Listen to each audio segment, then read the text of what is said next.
Hallo, Harald med? Ja. Jeg har kostvær.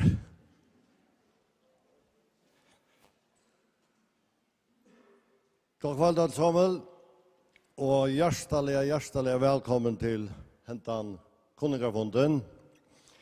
Det helt fantastisk at så sånne folk møte opp her i kveld. Det gleder dere allmykje.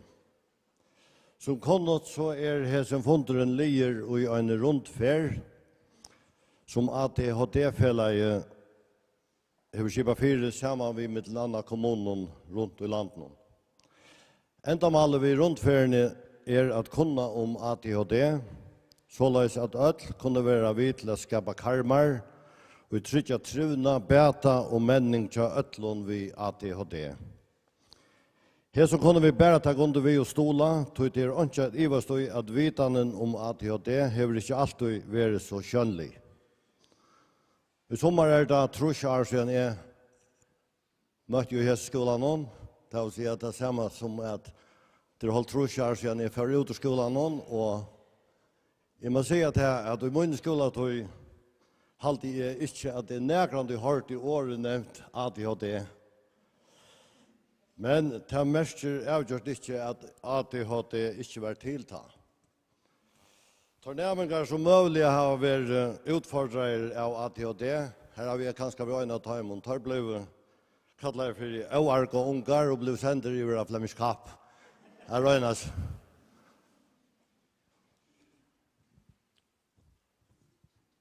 Jeg halte at vi kunne si at du bedre hetta næka brøyt, men korsene kan det tidsast at vi har lengt av mal.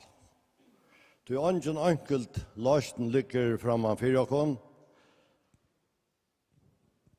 En slik rundfyr her ADHD-fellet setter sjøvnege av evne vi til å gjøre oss til mer tilvidde om avbjøvingar og egenløygar som mennesker vi ADHD hava. Jeg hørte en av mann si at du hever ADHD, så alt negv og størst. Det som man måtte vi være at han var over, så var han øyelig over. Men da han var kjærlig og omsorgende fått, så var han også øyelig kjærlig. Jeg skal ikke lunge med her, men jeg skal vekna Klaksvíkar kommune bjøve tikkun øtlån, begge fyrskiparen, lottakaren og tikkun som møtt opp, som avhører hjertelig velkommen. Og jeg vil også lykke legge træt at tid, som i det kommet av greia fra tikkara løyvsøve, det utrolig djørv.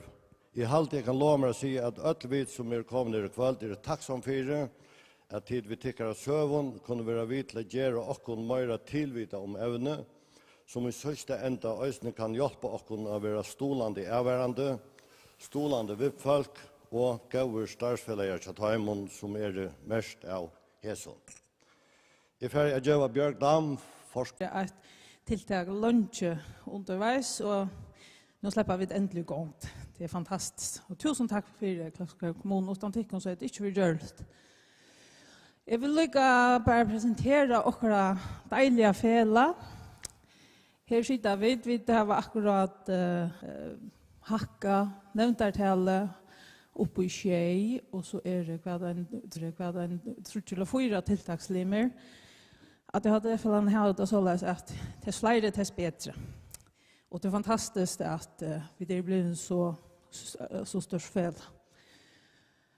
Jeg lytter under om okkon, det i 1995 da ble det stående under MPD dampfellet. Det har tatt sånn i 4 en affær, og så i 2009 ble det enderstående som ADHD-fellet.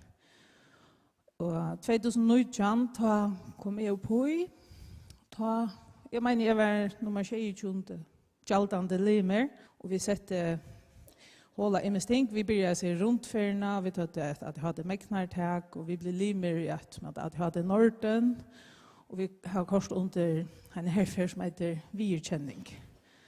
Og i 2020, da hadde vi langt, enda om 2020 hadde vi 151 limer, så alt det sier jeg synder om at det var en sort tørver av som fellan.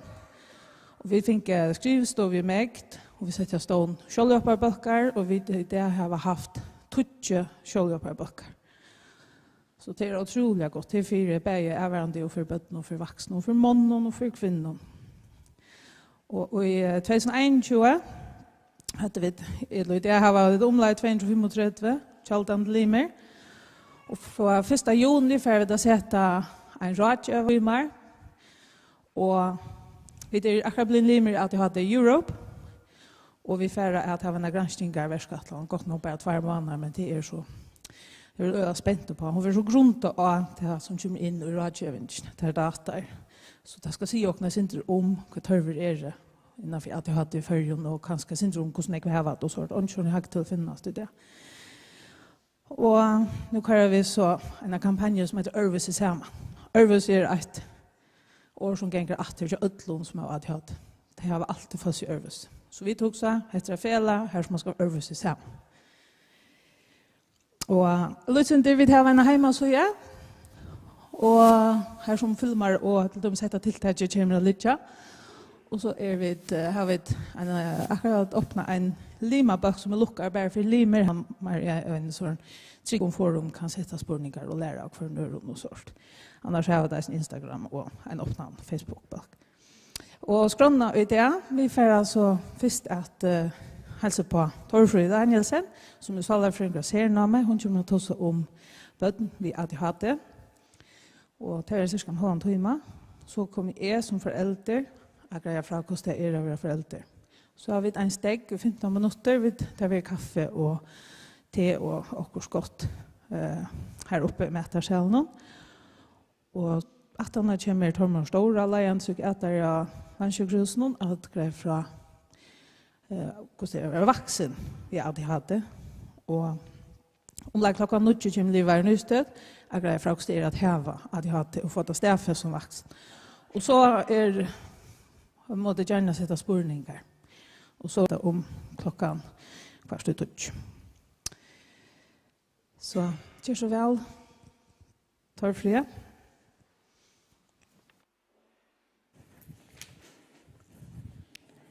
Tack. Då går jag till fast.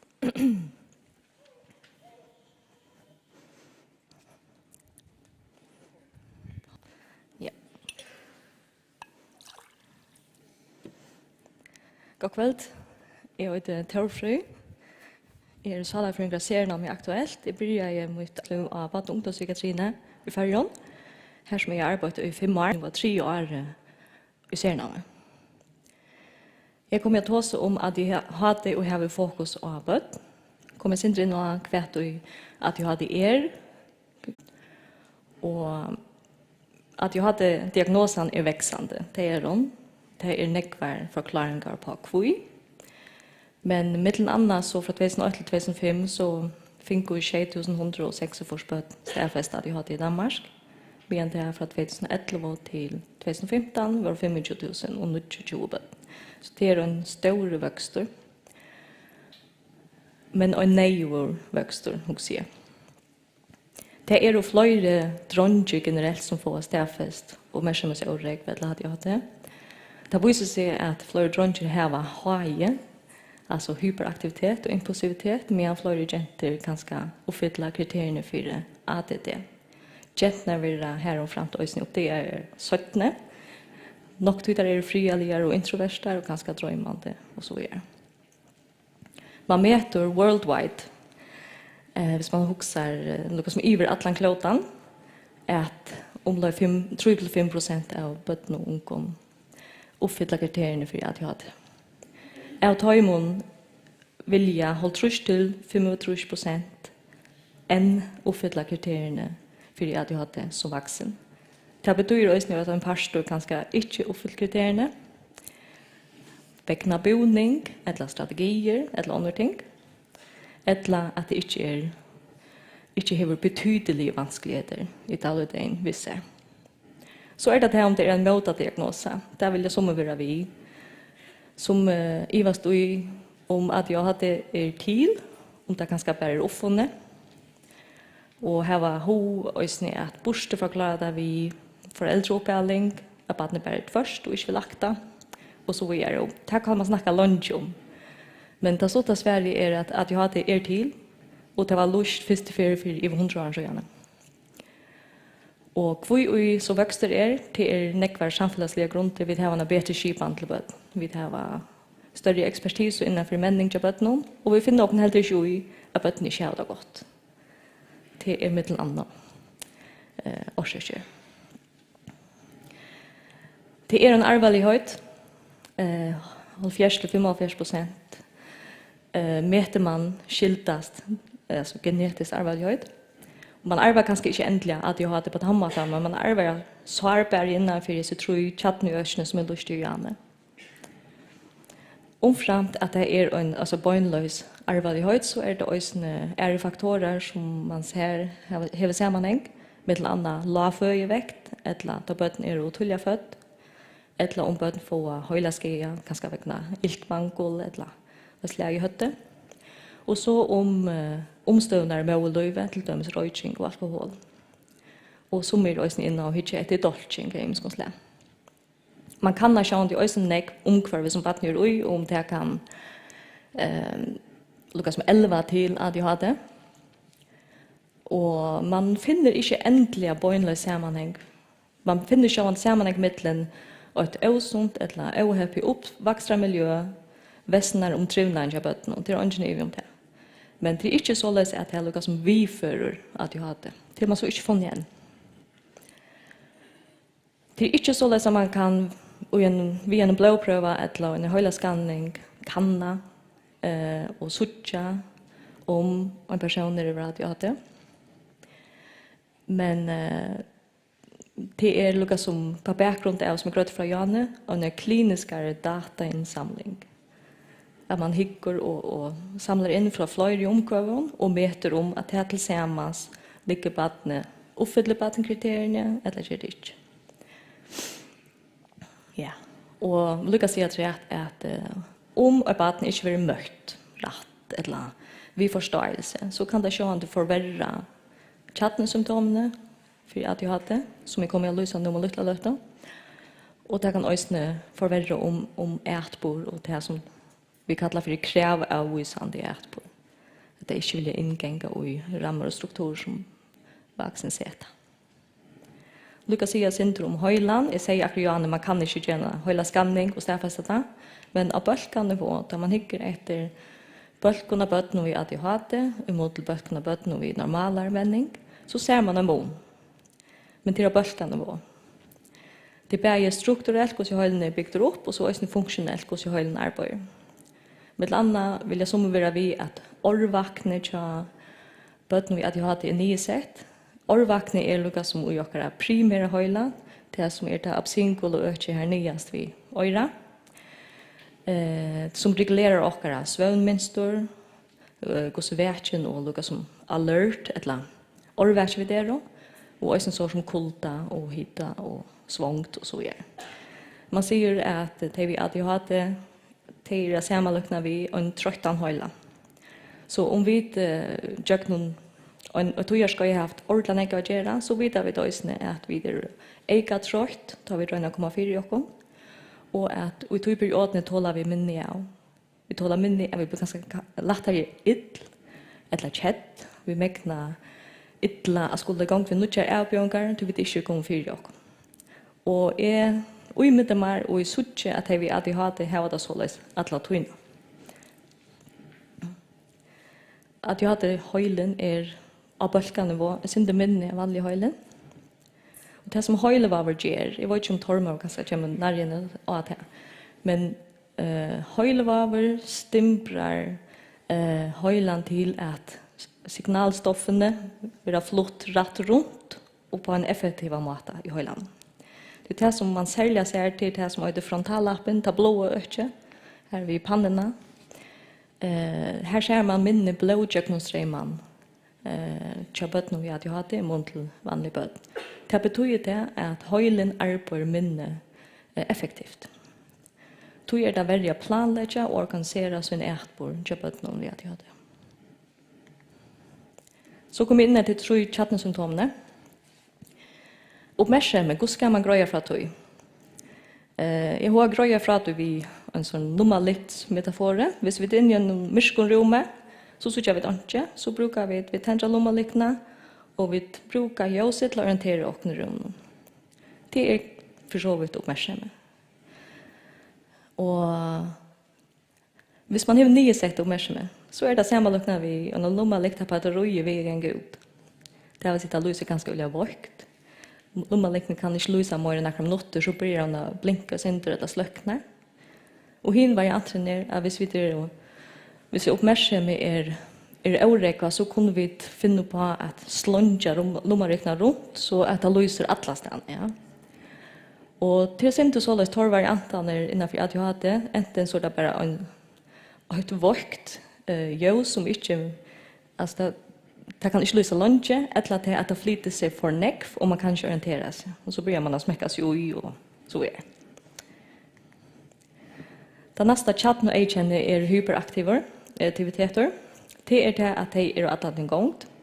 De är övervision. Vi har ett avvist aktivitetsnivå som är nog så biologiskt.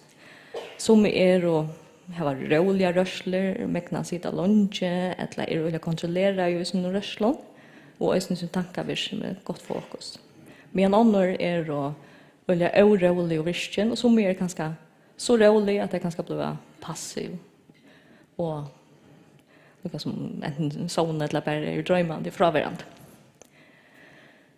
Och ta man är olja hyperaktiv. Det kan se ut som att man rör sig kroppsligt.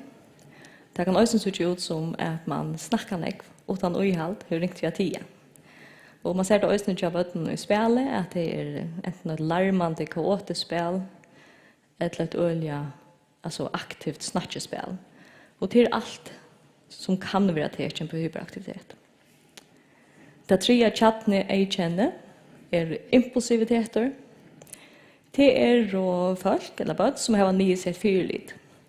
Det handlar om huxa, det står inte långt fram ofta än här nu. Det kommer till bäj i geron, komma till att langa för hast, eller att hoppa för längt, eller komma till skia. Börja på ett projekt utan egentligen sucha ändan för sig, geva så en dag. Jag kommer hålla av. Eller det kommer att säga särande ting. Allt det här är tecken på impulsivitet. Det amerikanska diagnossystemet byter att det är uppe i trutjar subtyper. Du har det första som heter det inattentive type, alltså den ouppmärksamma typen. Och det är ganska, det som vi skiljer som ADD, det är en drömmande, frånvarande och gidelig typ, kan man säga. Ganska en typ som fördjupas en äggvåsne, men som inte tyms redan en annan och inte mäknar för en press och för en aktivitet samståndes. Den nästa typen är hyperactive impulsive type. Det är ganska uppmärksamhetsfunktionen ganska jordan, kan man säga. Eller okej. Men aktiviteten och impulsiviteten är så hög att det skapar trobolagar för baden i tjänsten. Så hvis man också om lommalikna attor så kan det vara att det simpelthen ständer och slår inte lommalikna runt alla tyg. Ut i mörska rum. Så är det den kombinerade typen. Och det är att det bäger är uppmärksamhet som är trobolagar samtidigt som det är en impulsivitet och hyperaktiviteter. Ta i bötterna blir äldre så ofta väntar ta hyperaktiva impulsiva sig in efter och blir till rastlösa. Bara inte riktigt för att finna fri. Det är ett årräck som man kallar det till heterogen. Det har sitter öliga negativa varianter av årräck nu. Så det är inte så att hvis två folk att det eller det är inte så att det lyckas alltid eller lycka. Det avverkar kognition, det vill säga huxan. Och det avverkar akademisk avrik. Det avverkar ätbor, känsloliv och sociala funktion. Så det spänner öliga brott. Det är inte ett isolerat problem. Det är ett problem som barnen har vissar, alla tog och öliga nekvån ungefär. Vad det är och vad det skiltast. Nu får jag in och vad det tror på tjänsten. Alltså det är trubbelt att mäkna som gerans det. Det kan man säga så generellt. För att jag barn kommer ganska växt och barnagar och att lämna uppköp någon skolan. Och nu får jag lysa uppmärksamhet på en annan måte och så det som kallas för ventesyge eller bojeverk och det som heter exekutiva funktioner. Det vill säga strukturera och ha överblick. Det är att lycka att komma in och uppmärksamhet. Här ofta får jag en spårning för föräldrarna. Hur kan det vara till att mitt barn inte mäknar jag skulle tänka, men det kan sitta timmar vid helpene och spela spel. Ja, det är en god spårning. Det är också inte missvisande, ja? Att barnet kan sitta i en aktivitet i lunchen, men i en aktivitet som ganska tekniskt inte tog, mäknar det ganska slätt. Och skärmor ger gärna någon otroligt nek stimuli.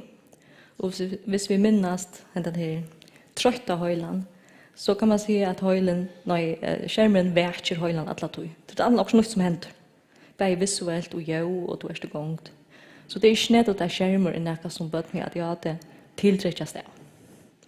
Men uppgaver och plikter, det är något som kräver tål. Det kräver ivelit och avhållande, att man strukturerar sig och man inte ger upp. Så att det här, det räcker poängen av chattningssymptomen som det jag tror på sig. Man kan också se det på händamaten. Uppmärksamhet till vanliga bötnon och folkon till att sammanlökna vi mynderna till högre. Här är det sucha lukas som här är next stimuli, men ta öjna fyller ordentligt. Och till lukas som man väljer ut, här är next ting som fyrgångs i hässen rum, men jag väljer nu fokuserar jag på mina slide här, och hittar syndrom på tickon, och jag lutar egentligen allt ut. Jag kunde gott koncentrera mig ordentligt om att onkor binder onkor stannar, eller onkor flyter på sig, men min höjle mäkna till att lukka det ut. Men det vi hade haft det till att sammanlukna vi myndena här till vänster och nekon för. Det vill säga allt är viktigt. Eller det blir ofta till att inte viktigt. Så det väljer jag ut. Och det kan misskiljas akkurat det där. Det kan misskiljas som han tøymer ikke, eller hon ikke motivera. Hon ger bara det som hon tøymer. Det är ordentligt viktigt att skapa motivation till bötnen vi hade haft det. Till motivation för till drive och drive för till att det var utförst. Så är det som man kallar för ventesyge av danskon, bojeverk ganska förskon. Bötnen vi hade haft mäkna öliga ytla till att det inte händer. Så det hugger om den trötta höjlan. Hur skulle vi väcka höjlan? Ja, men så tyrrar vi. Vi darka, vi skria, vi pilka, vi får oss att hända, röna sig förståttligt, bråta tökterna. Det är outhaldligt. Det blir öliga obehagligt ofta för spötterna att boja. Och så är det att jag vill tog förnämmelse. De har en ringa förnämmelse av tog. Nu har vi gått några klockan här, men det kunde ganska ösne förnämma att jag är i steg och snackar 15 minuter lång. Så jag har okej förnämmelse av tog. Men 5 minuter, eller om man har löt eller vi färra om 20 minuter. Bara att han känslan, hur så långt føles 20 minuter. Hon är inte alltid till steg här. Jag böt mig att jag hade. Du kunde virka otroligt åtålen. Det är det som det ösne, men det väckna oräckve. Det är inte väckna till att det är för eller omotiverat. Så det är allt som ödrar boja. Vi dörrar bara i bilen någon, man sitter här, eller i flotchen någon, eller i sundagsskolan någon. Så må också ske, och du vet att det är ofta aktiviteter som kräver en näka av dem. Du tar vita fram och onta. Detta är färger och det sträver. Så det tredje öket som snurrar sig om geranstegen är exekutiva funktioner. Det betyder, hvis du också control tower, det vill säga i en flåvötle, så ska kontrolltornet kontrollera och styra att allt går rätt för sig, vi är banan är klar, flå för lönta, flå för färra, kvann banan ska toa och så vidare. Det ser man vid en stjåri, han ska lyckas som få allt av fettlo i hack och i sin felaj. Virsamhet. Och större funktionen sitter främst, som vi visste ja, nu det blå öknen, det sitter här. Och det här och det är minne blodjökningsrem. Så det är inte lika effektivt att organiseras. Och så när bötner små, då snackar vi inte om kontrolltower eller större funktioner. Men vi snackar om urlatning, vi snackar om morgonrutinerna. Vi snackar om att börja och göra skolan till en lio, till dömes. Ett rota kammare, ett eller annat ting. Det är särliga arbetsminne som är rakt. Arbetsminne betyder metafor, alltså hvis vi brukar metafor, och en jonglör som är nekva bultar i luften. Här mäknar de ofta rävliga fåar. Så hvis de får en på, de skulle täcka fyrvalsböjderna, bli uppa så i 20 och göra och det, eller det och långt här. Här är nekva information för att vi att jag hade. Det är inte det att inte förelägga skilja det. Men att fasthålla informationen in till uppgåvan är genomförd kan gott vara trobel. Det arbetsminne är kärst. Generellt har bøtt vi att jag hade törv och en örvelse uppehållning. Man må vara borste från att snacka om att det är ouppdriven eller tvör. Men hellre också om att han boningen som förvantar av dem i mån till sin alder och tar man samma lukna vid åndeböd att han boningen är sönka. Och som vi säger 3-5 år. Som vi säger längre. Det är late performers. Det vill säga att ånder kan ska vara direkta från 20 eller 9 och student och nyra läsa så kan det kanske se det här flöjre och arglopp i mitten eller det kan inte rumma och så vidare. Det lukar som livet inte upp till sitt potential till rött och tog. Inte det är inte rött tog, men ja. De har bruk för strukturer, stabilitet och undansökningar, fyrröjning och geranstenen. Och gärna att han strukturen är visuell på ankra mat. Och grunden till att han ska vara visuell till det vi minnas bättre det som vi sucha än det som vi höra. Och vi vuxna och vi tåsan också näck. Och började vi att jag hade har ringt hvis vi minnas till så här. Det som inte när vi som pricken någon, det har ringt välja ut kvärt är det allra viktigaste jag ska ta vi. Så att det blir bara blabbaroi ofta eller så sant. Ja. Och att jag hade häver för så vid inte vi egentligen ska göra. Det är och som oftast lika klok eller glögg som jämnåldrar. Och till otroliga tutningar mycket inte samma lukna att jag hade bött alltså vi sina jämnåldrar och förvänta och sätta kröv här efter. Det som är tutningar mycket det är att täcka dessa 2 principerna som vi kommer in nu. Såna förnärmes utveckling, ganska enkelt att jag kan känna det, och stilisering. Nu ska jag förklara det. Uppköken och uppväxten vill det alltid vara, hvis det inte är innaste cirkeln någon, så ständer cancel. Det vill alltid vara också som barnet kan utan hjälp. Vi först har vi sett att krö, så får vi få ut den gråa cirkeln här. Kan inte ännu. Det kan vara allt från hvis vi öll, hine bøtten i ørenflotje pakka sånne tasko, hvor kan du så ikke til? Hvor kan du ikke minnes til tunn jakka? Ta i nabik vinsja til her, eller vimmer vinsja til her, alltid teke sånn jakka høy. Ta vi det ut i det ofta sirkelen. Det som er viktig til å fære, bare det som utviklingssånen er, og det er kan med hjelp. Det vil si, hvordan kunne vi stola okra badni og ja mekna, det som det ikke mekner. Till dömes då att lutla badne, 8 år gamla badne är lärsja grulva, så börjar det på ett touchpunkt att visa ahova affära klattra upp i höstålen att det ska äta. I början så får föräldrar ansvar ordentligt väl på. Ganska visa kvar hånden ska ta och lite på rundan så börjar det klattra. Och det övar föräldrar vi som badne alltså flera ferier i nekva det är eventuellt veckor. Och så vi tog in backa föräldrar alltså tek och hjälperna späkliga bortifrån.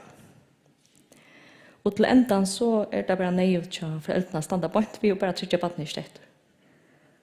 Och så tar några veckor i färden där, eventuellt månader, så kan föräldrar säga, vi får äta nu. Och så får barnet sted. Till att döma på att det flyttas från det kunde det varit i gråa cirkeln, så får det kan med hjälp, och så flyttas in i kansel. Det är ett princip som man alltid kan bruka, då man ständigt vid en avbjörn med barnet, så må man huska, vad är det och just ner som barnet inte smäknar.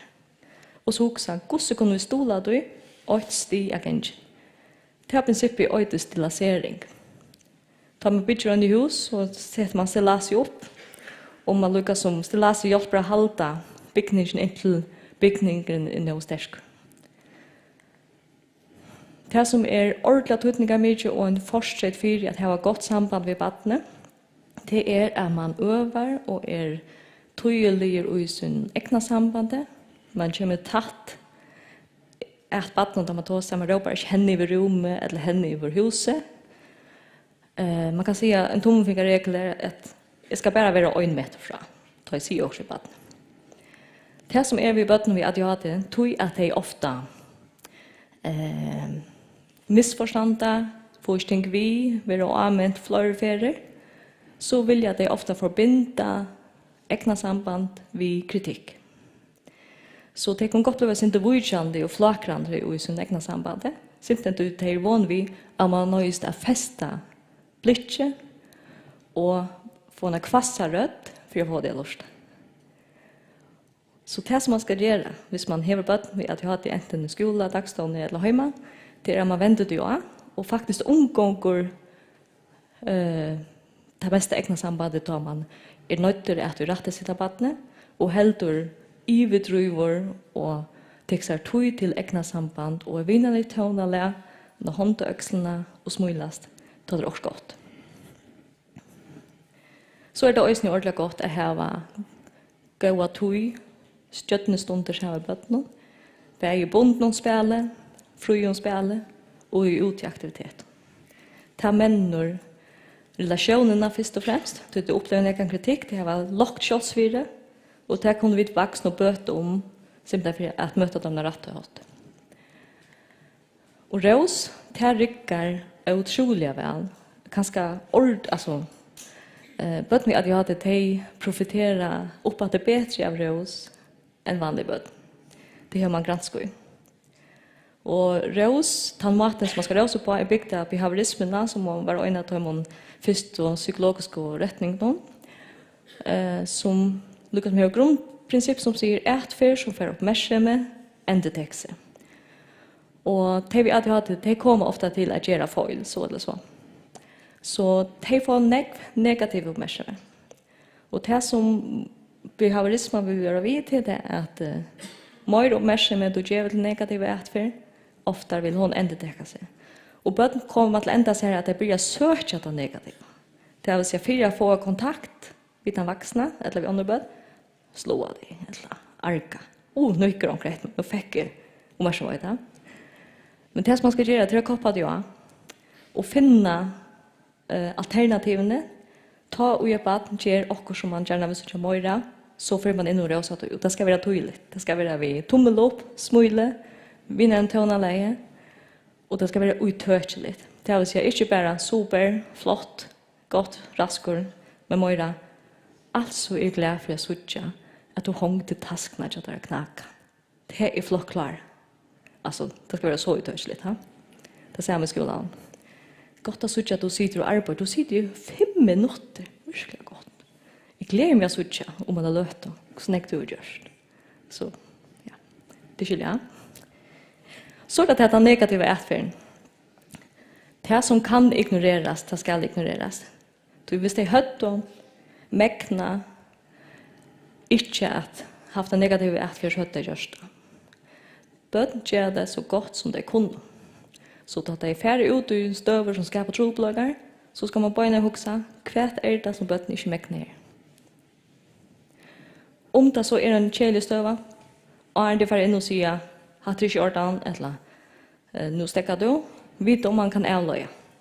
Skifta fokus av bøten. Hva var det som er her ute? Og så det er. Altså, prøve et eller annet som kan fenge bøten i stedet for. Er det også lige nu? Så nu får jeg søge videobrott.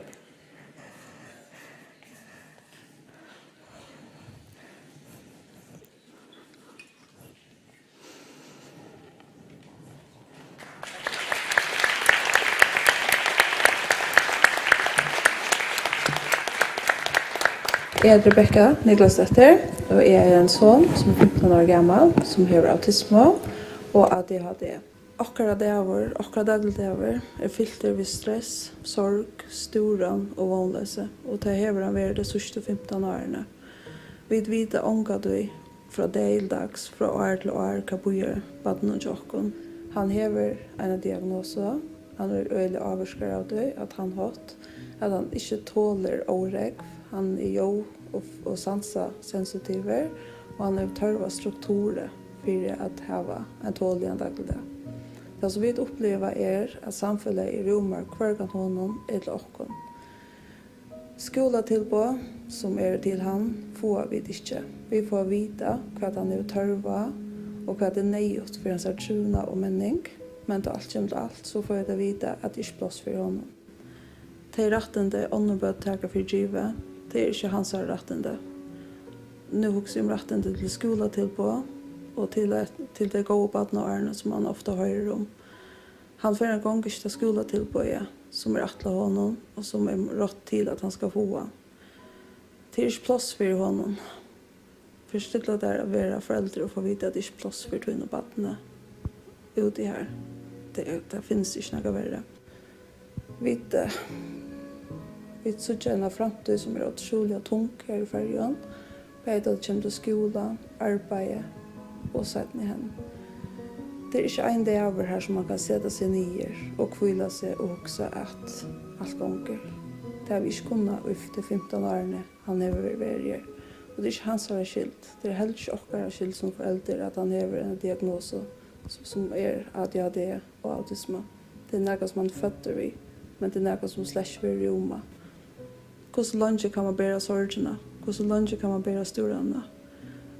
Okkara baden har bruk for en tidligere undervisning, så at han megnar roma sin autisme og sin ADHD, men det fer han ikke. Okkara ikke er at alle som kommer til disse rastøvnene, alle som lurer, alle politikere, kunne begynne å sette bøttene fremst. Bøttene er jo det aller dyre bæreste av deg, men tog en verre er han og teljende bøtten vi ADHD, autisme og ødlom øren diagnosen slept fullkomlig av fjall. Og det er ikke rett at vi i 2019 glemmer de mange bøttene som sitter rundt i kvelden vi ser til.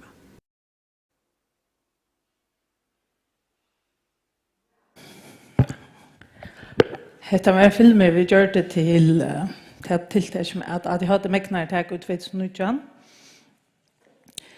Og det synes jeg sier at det er hent så rævlig negv i hav.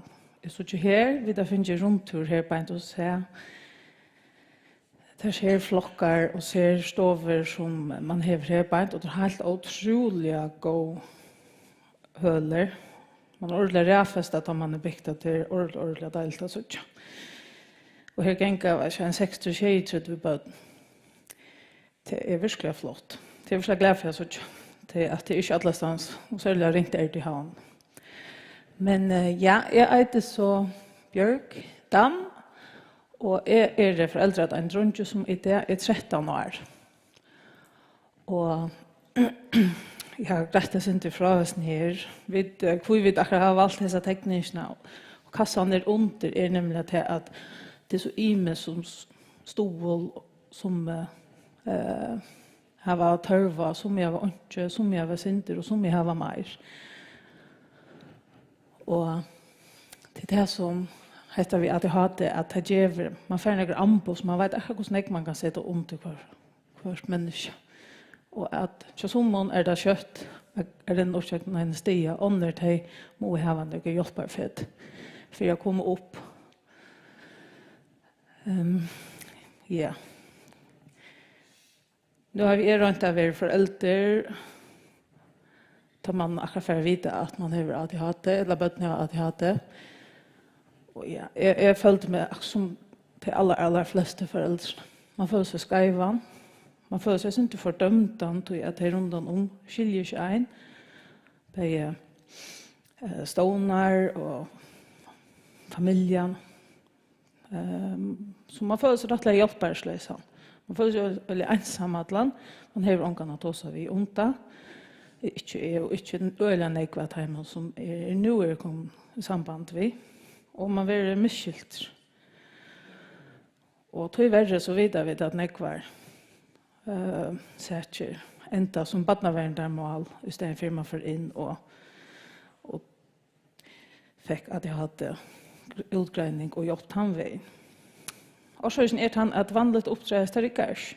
Jeg har flere bøten, og det rikker ikke på sånne som jeg har hatt.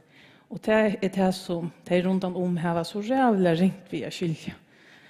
Du så halda det, ja, men du skal bare gjøre så hållesner, og hvor hjelper du om du vil lisse noen? Nå er han 8 år gammel, nå er han da begynt å lisse, og han akkurat vi har lært når han 13 år.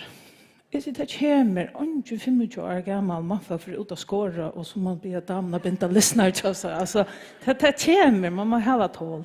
Han er vel nok så fumlet av hender, og skjøtt, jeg finner det ut, og vi tar funnet det ut.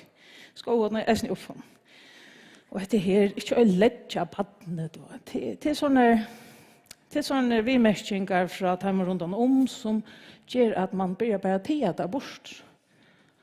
Det er at man orsker ikke høre det. Man får ikke hjelp ur tog, det er ikke en hjelp å gjøre. Så tog kommer stress og konflikter og en rævla stor sorg. Så jeg har bare yngst at jeg visste for noen år siden alt det som jeg vet nå, så har jeg handlet øvelse. Og det er det som jeg er vi til at hvis vi kunne gjøre tikkene okkara, færger så slipper tid undan at stand og så sløyer at det er det som vi rønner at man gjør, at man tårer at rønne fram. Onker spurte, hvordan spør det til det finnes sånne hva limer?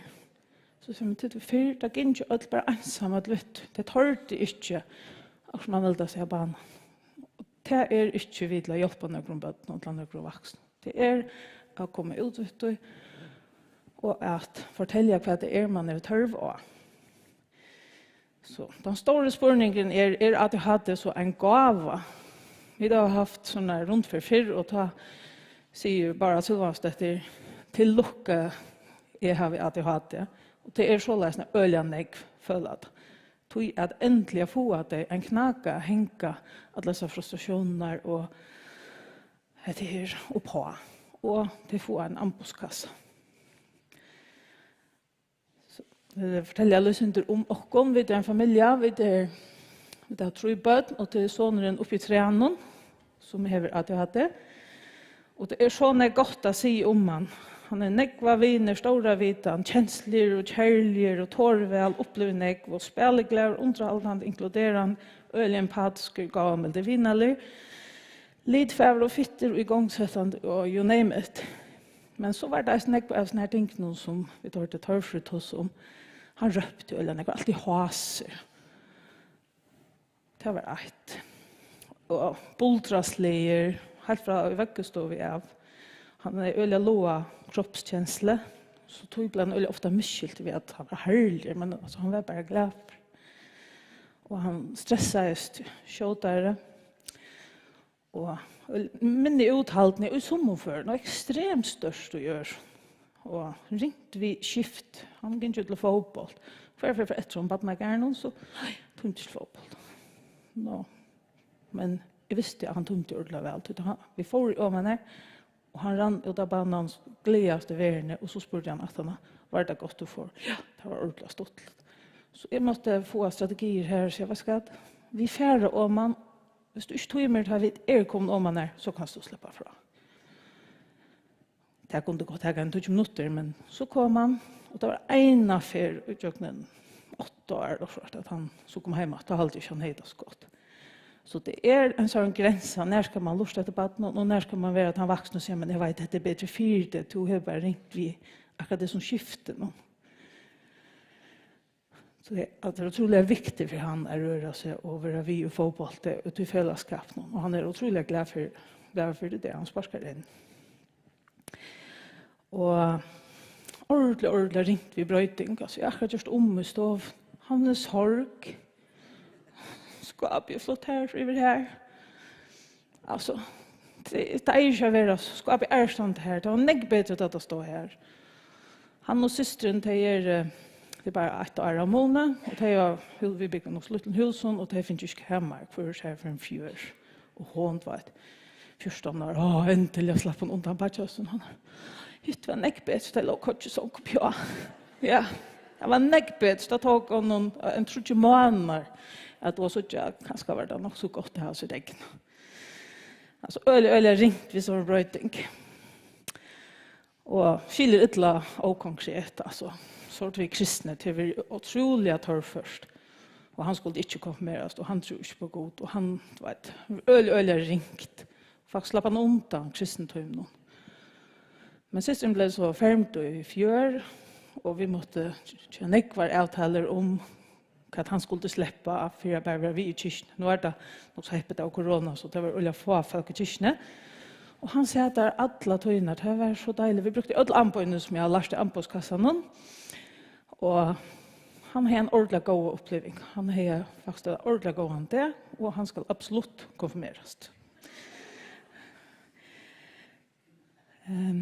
Ja, akkurat løftsøv var vær så leis at langt fra, og det tulja, at pedagogen gjør det være vi at hun helt til være akkurat. Så at henne bøttene får bare sendende rundt, og han var så glad. Og så var han øye haser alt. Så det ble skrivet inn til Torshavn kommune, og ja, det kom ned. Jeg har alltid hukket i omgang til ettersom. Det søtte bare han er så fantastiske dronker, ordentlig gode dronker. Deilige dronker, neggløyv. Det kan ikke ha nei til. Nei, han er ikke god, han er ikke fitt. Nei, det kan det ikke. Men man får omgang inn og faktisk hva det det? Noe annet. Og så kontaktet jeg selv Gikni. Jeg visste ikke hva det Olakan skulle gjøre. Her fikk jeg så bosteprogram. Jeg bostet i Rattelig land og Trust. Så vi kontaktet Sernam, og det stod han kontaktet Sernam. Han fikk raddarvenning. Og så tar han for skola så har han ordnet for jeg kom igång da, så jeg skulle leie han inn og hjelpe han og vi ødlån, og det skulle jeg lande, ordentlig lande, men det rikket jeg omkant. Nå gikk han i en stor og flott. Til endans får jeg faktisk sett meg her, for jeg vet hva det det som henter. Det var øyelig kaotisk, det skilte vel. Så han var 8 år, gikk i øren, tar rundt igjen. Han var bare svære atter, og jeg følte bare jeg var i kontakt. Altså. Jeg var ordentlig storen om han fikk noen ålåter. Han var ute og ja, det var ordentlig stor. Og utan diagnose, da fikk vi et ofaglærte stoler på Badnagær. Det var ikke et lite floks nærmengar som får ut i kjøttunnen og du vet, det tog han vekk. Så det blev ganska lätt. Det är inte hinna vara här. Det är en 4. Som jag såg det så skulle man vara här och ganska lärt honom. När jag snör social förlag någon och brukt ur att jag hade kassan, amboskassan. Han fick till all rådgivning, men helt rätt det här är toilet. Ta långt ta 8 man ganska lynchat det tingens sam. Ja, och jag bostad. Och det är en ordentlig godt, at man har ordentlig godt gode kontakter, du skal boste øyelig ofte, men det flotter ikke det står. Ja, så tar man skola, så får man storstøymer, men jeg har alltid dårlig å sitte inn. Det har vi ikke fagfolk som har haft sernamnsfrøye til å se didaktikk av greien. Det manglar. Och läraren var virkelig dødprov. Hon røtte jo haren og så spurte hva skal jeg gjøre?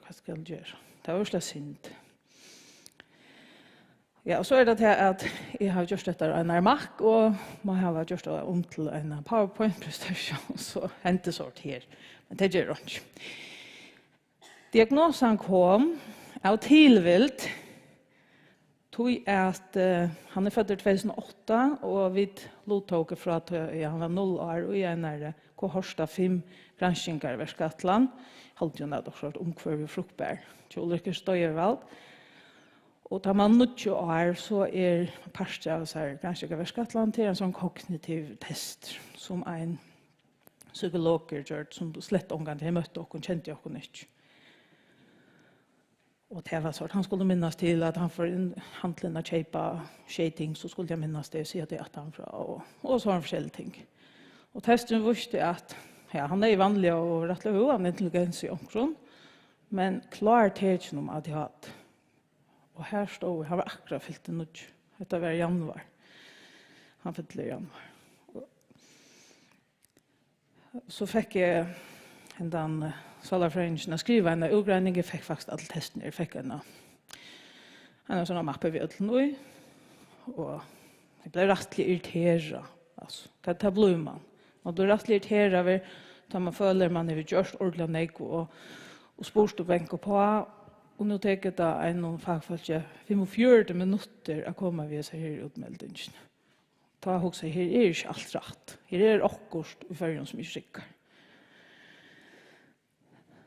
Att det är tjockom bara tillvilt. Alltså det säger man från att det är en öliga ofull futja skipan. Och eisen att jag hade kanske, men vad jag faktiskt sagt vi och onkel säger att det söttet att det var så läsnar och kanske inte akkurat vid timon och men det tror jag att det är sån stigma man vet det är vi man vill inte sätta bokstäver på att du vill inte sätta spjalter och bara säga att det är inte upp till att man inte vill det. Något är rättliga tulja hvis man inte så efter timon. Man har några förhakt till, men så det är rättligt tulja, men man kunde vara fyr. Jag är yngst av fyr. Tog att man så fär en diagnos, så har du en ambulskassa. Du får en felagsfäta när rammer vi en riktig av ören folkon som eisne känner till detta. Och du får en förklaring på några ting som man kan ska köra av sig själva som förälder. Man får heileva, som är riktigt otroligt väl fra första det och jag skulle se att det var lätt att göra. Det var det inte. Jag grät första det, men det visste jag inte. Men det är så otroligt väl till riktigt och till skolan så att nu har sonen en god skola kvalitet. Så jag visste inte att det var rätt. Så det var verkligen torrt och jag visste inte. Han fick så bjåas härflock. Och i havn det så läs att det är en skola vi ser flocken och det är högskola och det vi försöker gäng här och till funna plåstland. Han gänger här så en och det var ordentligt gott för han. Han var ölig stressad. Och så han var kom här till av sån inte och kom en ser flock så hej han inte kan skola. Det är rättligt vis. Och det trivs han ordentligt väl. Han fick glädje från skolan kvante. Han hever alla vinnar som han är i sin hemmaflott. Han har näkra timmar här. Och han är vid till landströndar nu eller spänta vita. Inte tog tryck och snäcka på tär, men det gör vi mer alldeles inte hur det tar fagligare. Till annars har vi snäckt inlite tog. Vi gör ju släckser hem. Till regner vi få och jag säger vad ska finnas lärt. Och det säger att här är så god beläggningar här. Där man gäng ser flott så har man en till tro. Så det få nekva undervisning. Självt om det är få nekva underting. Och det jag hade han är gåen hånden så det vill jag trycka på. Och han dog väl, han läser som en präst. Och ja, man får föräldrarådgivning och vi finns ju vidtaler och det är barnapsykiatrine. Inte nek, men mer än sådana ånder. Man kan vara limer, att kunna vara limer att jag har fällan någon. Alltså att följa man hör till och man häver ånder att också vet här om. Det är otroligt viktigt. Du kan säga det först för att vi var till en nämnt där fond. Jag måste bara sitta här, så vad ska jag? Det första för jag tog så vi vuxna människor att jag skulle så føles det. Så är det, fortell mig. Jag kan spela så hånden som är. Alltså det var så ontalig löta som man helt det alltså tror jag att det är så ingen tassar om det. Och vi där vi själva och vi man kan söka och köpa salar för en allmänna väst och mentor det kunde så öll men tar man fär en sån diagnos så vet man att det inte bättre att det bruk för det. Och man kan få 4 minuter vi känner man låter för att sociala livar det är en fantastisk firma. Det viktigaste jag som bottnen är ni har 4 minuter. Men jag måste säga som att jag är störst för tandvården. tog at man har alle disse her fylkene som nye sett luskalska. Men hette det er overvidgjørst. Da man ikke tykker hånd om det. Og det som jeg alle sier, ok, men vi tar hånd om det. Vi tar hånd om det, vi tar finnkjønne diagnos, vi tar hånd om det. Så det gjør man noen ampo til at vi ikke skulle enda i ødelens ned. 15 år stitt liv i alder, fylkesjuker, sjølvmedicinering, altså her heter test blir lesnare. Så det en drøm med som jeg har, familjen sjokken hever, og til ampo som vi brukar rettelig av bevorst.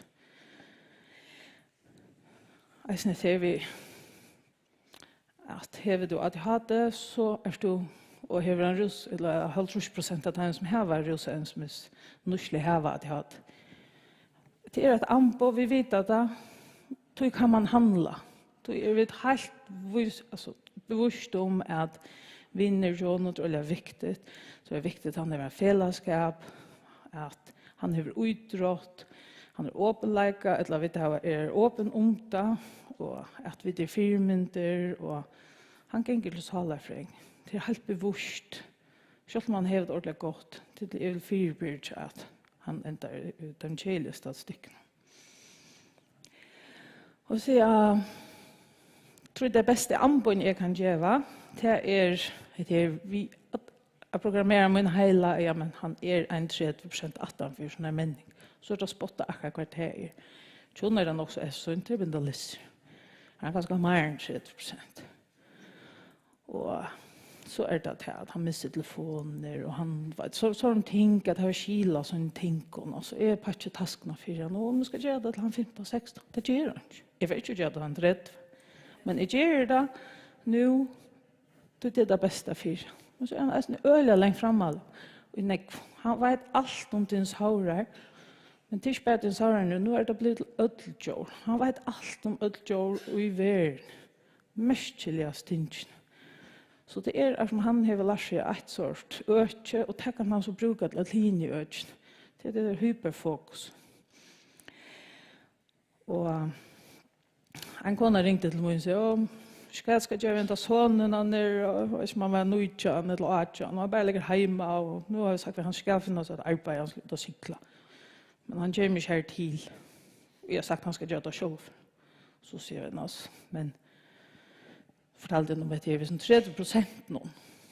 Så sier jeg, men hei du sagt så er vi hvis han var 15 eller 14, at han selv skulle finne seg en chans. Nei, det er ikke så høyt. Jeg må si, prøv å huske til. Selv om man 18, så han kanskje bare 14. Akkurat og i her funksjon, så hjelper han vi til. Ja, hva skal du rett det for hjelp? Så det å sette inn her som det tørver at det en øyelig godt anbud til vi 30%. Og så det også at han spår som man vil ha fram. Og at kjenne, altså jeg sitter hette debatten som har lært meg aller mest om liv. Altså absolutt, og det eisende ordentlig takk som fyr. På unga måter ble fattigere til å finne kjeligere liv. Absolutt ikke. Jeg har lært så nek om psykologi som jeg alltid har valgt fra før. Det er helst ikke være så interessant, men jeg lærer om hvordan vi menneskene er bygd, og eksekutive funksjoner og alt det, så kan man mate seg selv. Jeg husker ofte, jeg må ha hatt det. Det sier statistikkeren. Så kan jeg si, ok, men jeg kan nok gå her, men her absolutt ikke gå. Men her, ja, nå skår det høyt og lågt og. Nå så stått litt at kunne gjenge jøkken seg selv på den måten. Og så det et fellesskap som jeg alltid har utrolig tøtninger med. Men ett skal man bare vite at jeg hadde ikke noen skilninger for ikke å kunne ting. Og da håper jeg at fagfølgen tar under. Nå var vi det videre ute i Gola-skolen som en serflokka skole. Det var ikke at det var nomsfrøylige, sernomsfrøylige, altså 55% av bøttene som er gynnt her, finner jeg vanlig folkeskolepreg. De fleste av dem var givet opp på forhånd.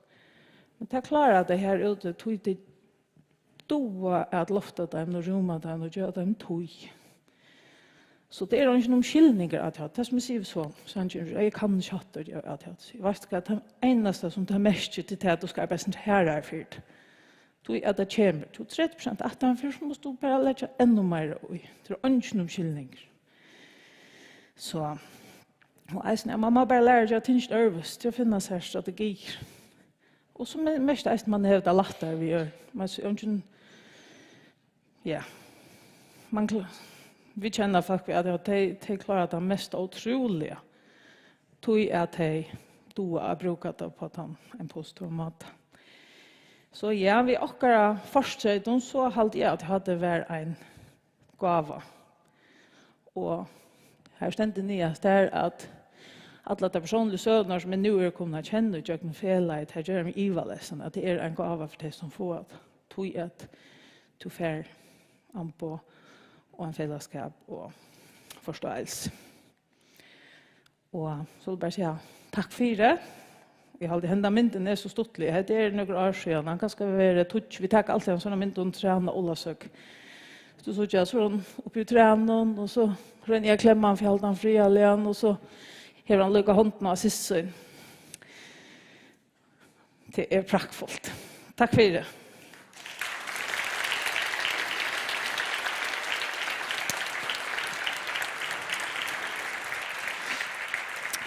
Ja, så får vi ta en liten stek kaffe här och väs ni under här och här uppe.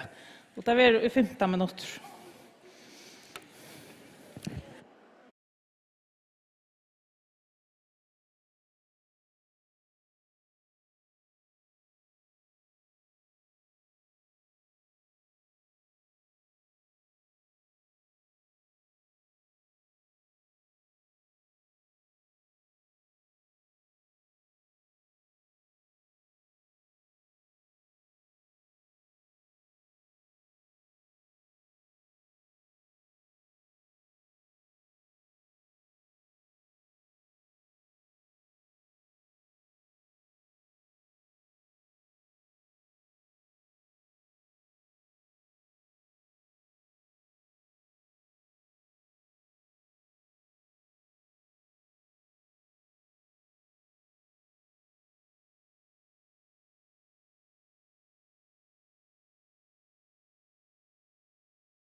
Ja, så får vi det at jag klart börja åter.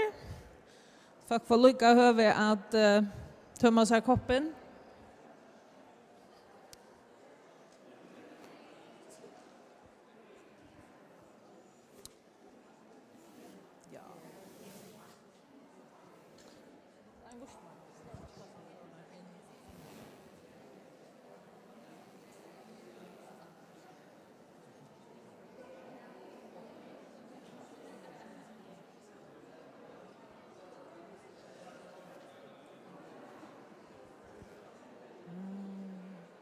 Jim doesn't do not show me snering.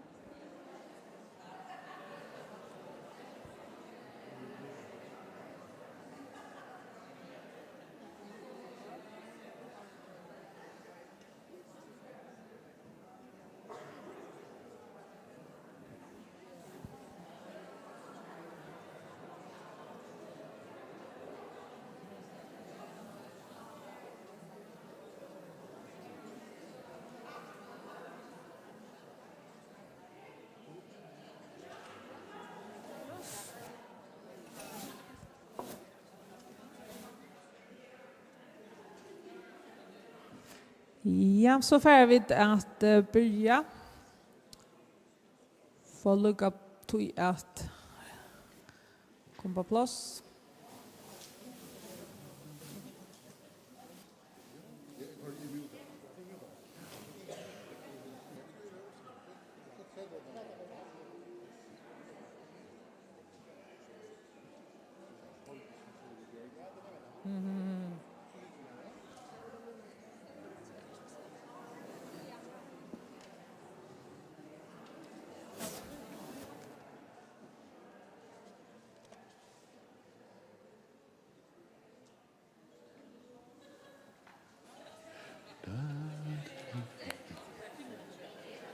Ja.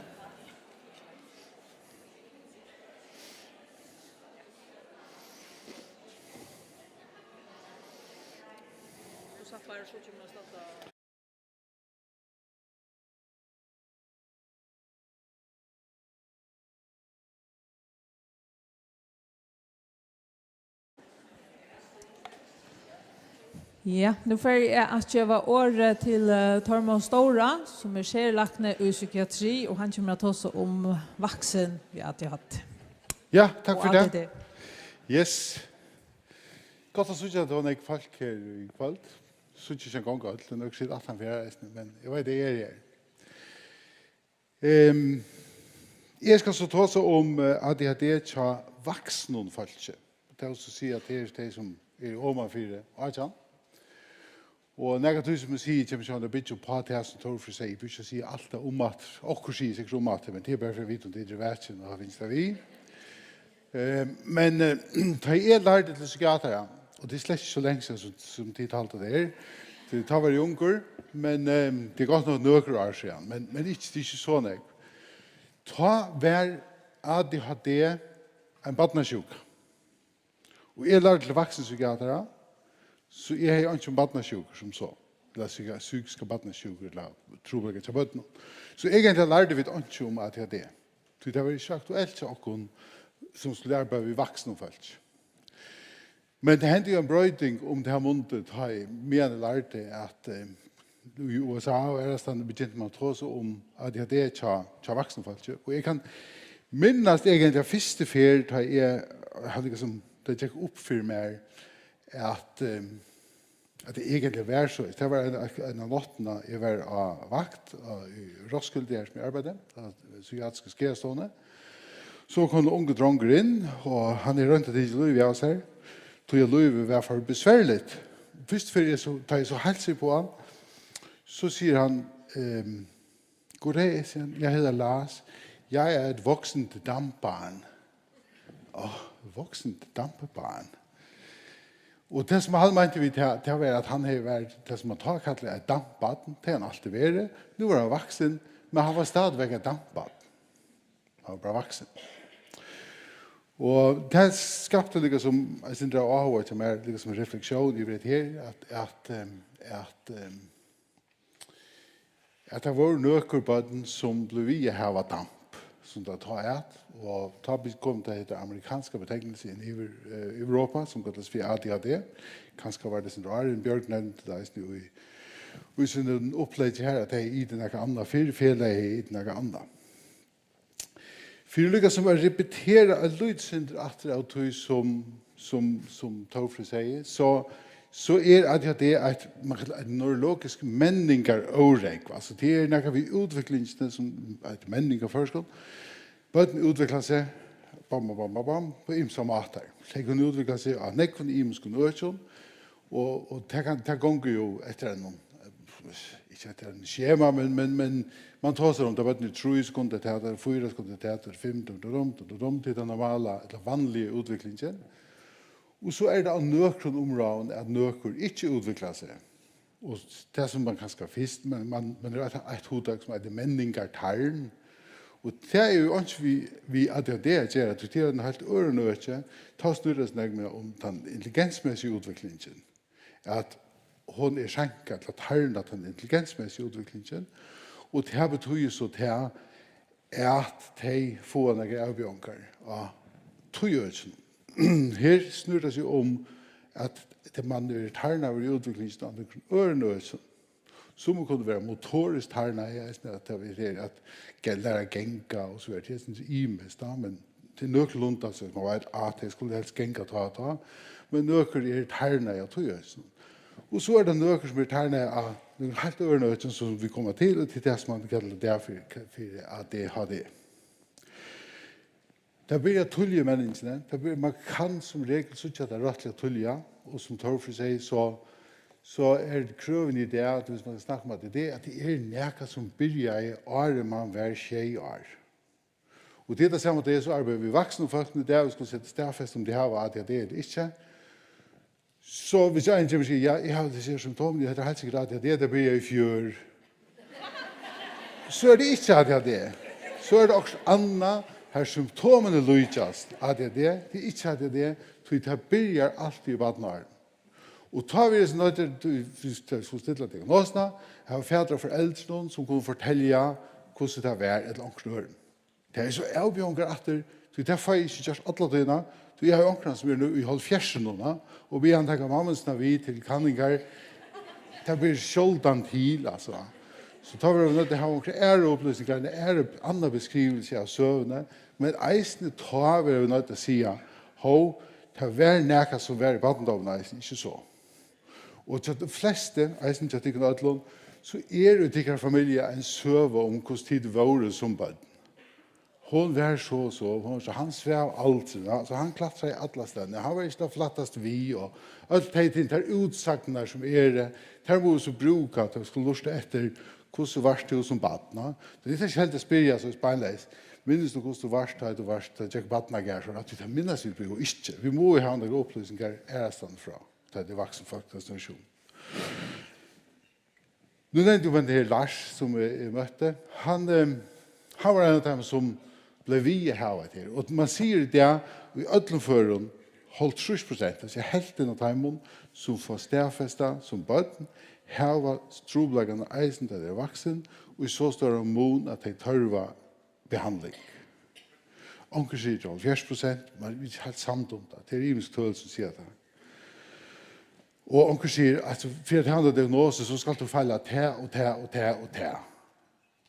Te 4 eller te 5 eller te 6, et eller annet sted, da må se diagnoser.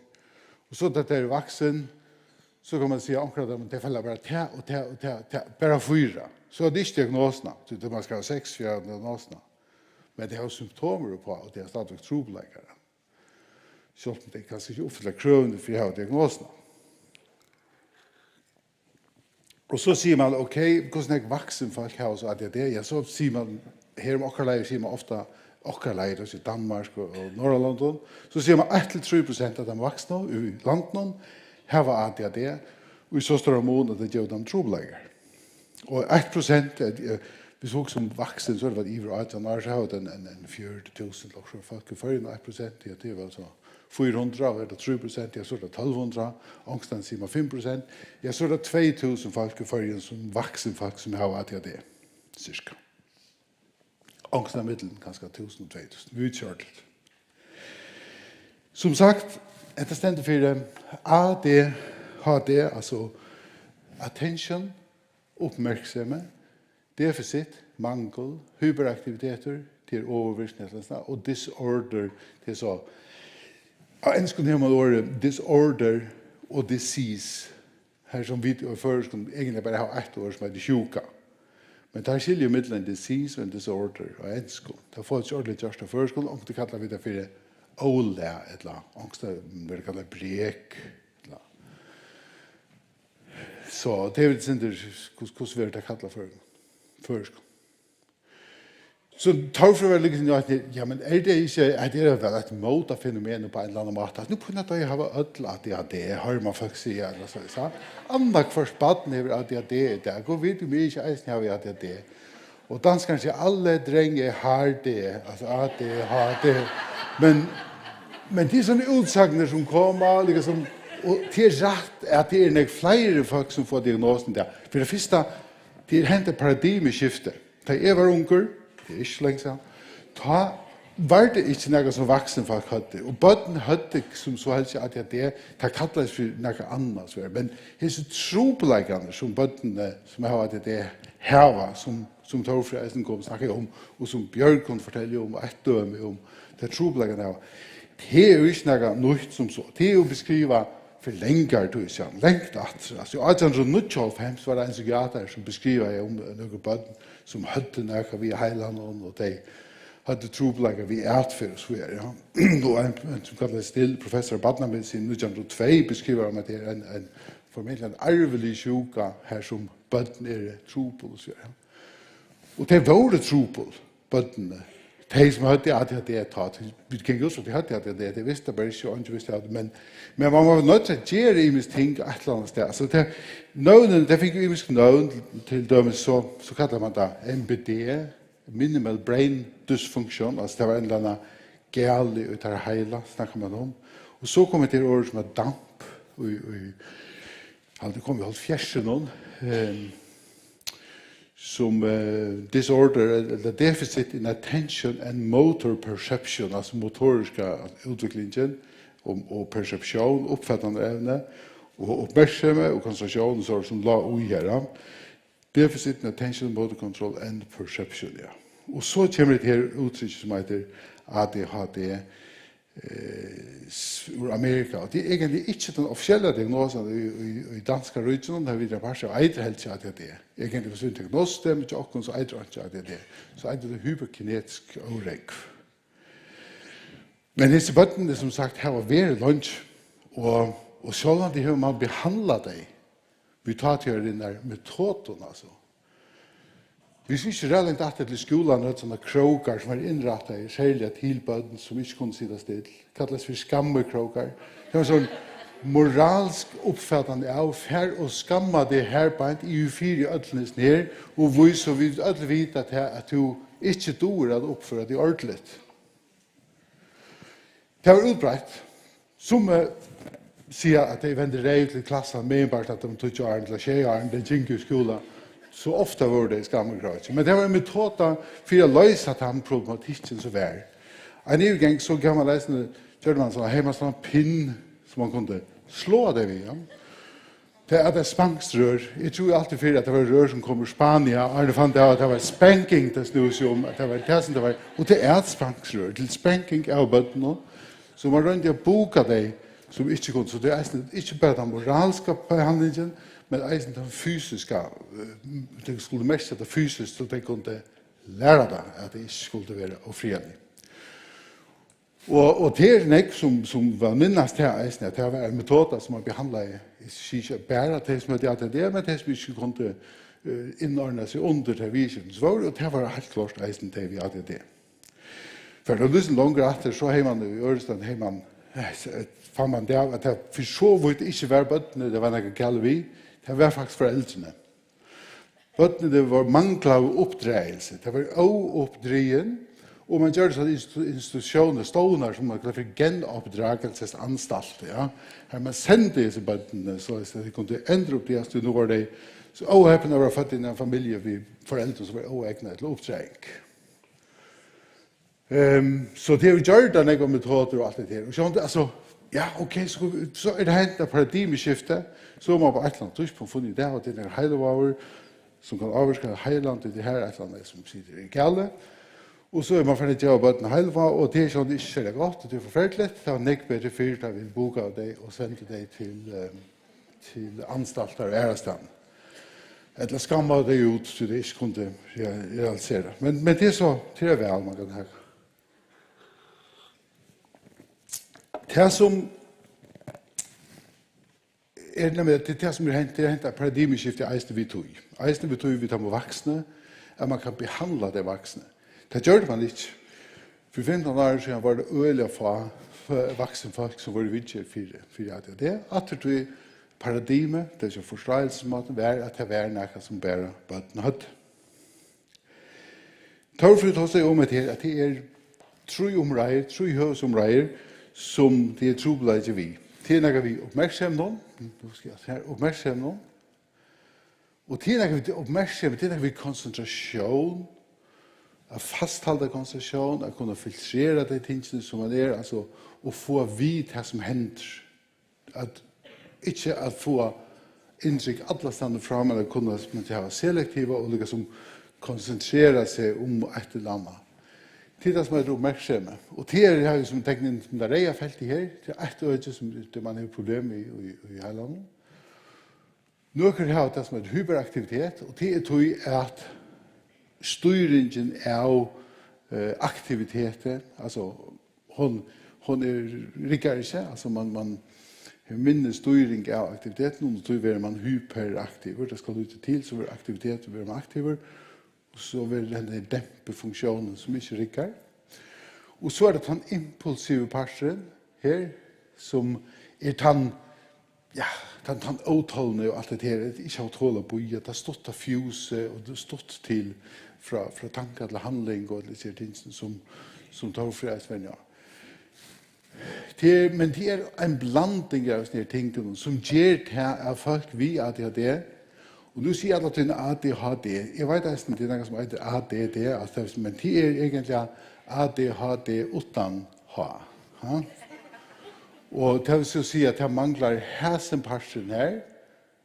Vi vil ikke ha, og det som har ADD, det har altså oppmerksomhetsproblemer og formentlig impulsivt. Så det er liksom som er i hæsenfelten her, som passer til hæsenposisjoner. Så er det det som har oppmerksomhetsproblemer og hyperaktivitet og impulsivitet. Det er jo herbeint, et eller annet sted, kombitypene. Og så er det noe som er hyperaktiv og impulsiv, det er jo herbeint. Altså. Så det er imiske typer, imiske sammensetninger av trobleggene, og så kan det jo være, men her er det jo sirkelen, onker det her, onker det her, onker det her. Altså, så er det ikke imiske kombinasjoner, du kan ikke si at hvis man hører at det er, så er man så. Punktum. Så det er veldig imisk, og det er det som vi vil si, altså, har du møtt en vi at det er, så har du møtt ein vi ADHD. Du har ikke møtt ødlom. Altså, det er ikke bare så lykke. Det er imisk og imiske avgjøringer. Og det kan skifte lydsinde vi er noen et eller annet sted. Det som sånn er vi moner av å være baden og være vaksen, det er noe vi, hvordan det utarter seg i atferdene. Det som det snur seg om er i stor stil den fremste parten av heilandet, den her fremste parten, den reie parten av den som jo er det man kallar for frontallappen. Det er liksom et styresystem for den høyre funksjonen. Og det er særlig her som trobleggene sitter, det sitter eisen og kreser, men særlig her. Og man kan si at det overregår virksomhet i de fremste parten av heilandet, frontallappen. Det er her det er såkalte executive funksjoner er. Og executive funksjoner, det er her man skal planlegge og samle disse imiske tankar og evner man hever, koordinere de tingene til styringsorgan. Og har du trobeleggere vid den exekutive funksjonen, så det heter, så har du trobeleggere vid planlegge, og særlig at utinna til en atlander. Altså til at utinna, at gjøre det som du gjerne vil. Og det det som en amerikansk psykolog som vi ofte citerer, som arbeider med bøtten, men han sier, ADHD en performance trobeleggere. Det at kunne gjøre.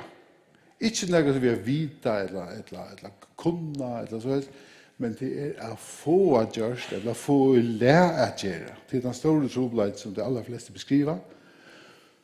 Og til verden at vi som skulle hjelpe dem, så forteller vi øyelig ofte hva det skal gjøre. Det ikke problemet, det vet jeg vel, det ikke bytter. Altså, jeg vet vel hva det skal gjøre. Ja, men så forteller jeg hvordan det skal gjøre. Jeg vet eisende hvordan det skal gjøres. Og til møtes faktisk at det øyelig ofte av hjelpesystemene som rundt om. Det ikke så trøttende. Det bør vi fortelle meg at det viktig at det rydder opp. Jeg vet det olukksalig vel at det viktig at det rydder opp. Jeg vet eisen hvordan jeg skal rydde opp. Jeg skal begynne her i gang hand og hand. Trobeleggeren bare faktisk største. At komme i gang vid det som man gjerne vil. Så det krever at det en part av den executive funksjonen, at man kan planlegge og så færre i gang, og det så atle man for en gang, så tog en færre, så skulle det også annet, eller hva forstår jeg, altså. Så det performance trobeleggere, så man vil nødt til at man skal hjelpe for en helt annerledes, altså, med en stolende funksjon som ikke å fortelle hva man skal gjøre, hvordan man skal gjøre, så det videre det, og møte det vel.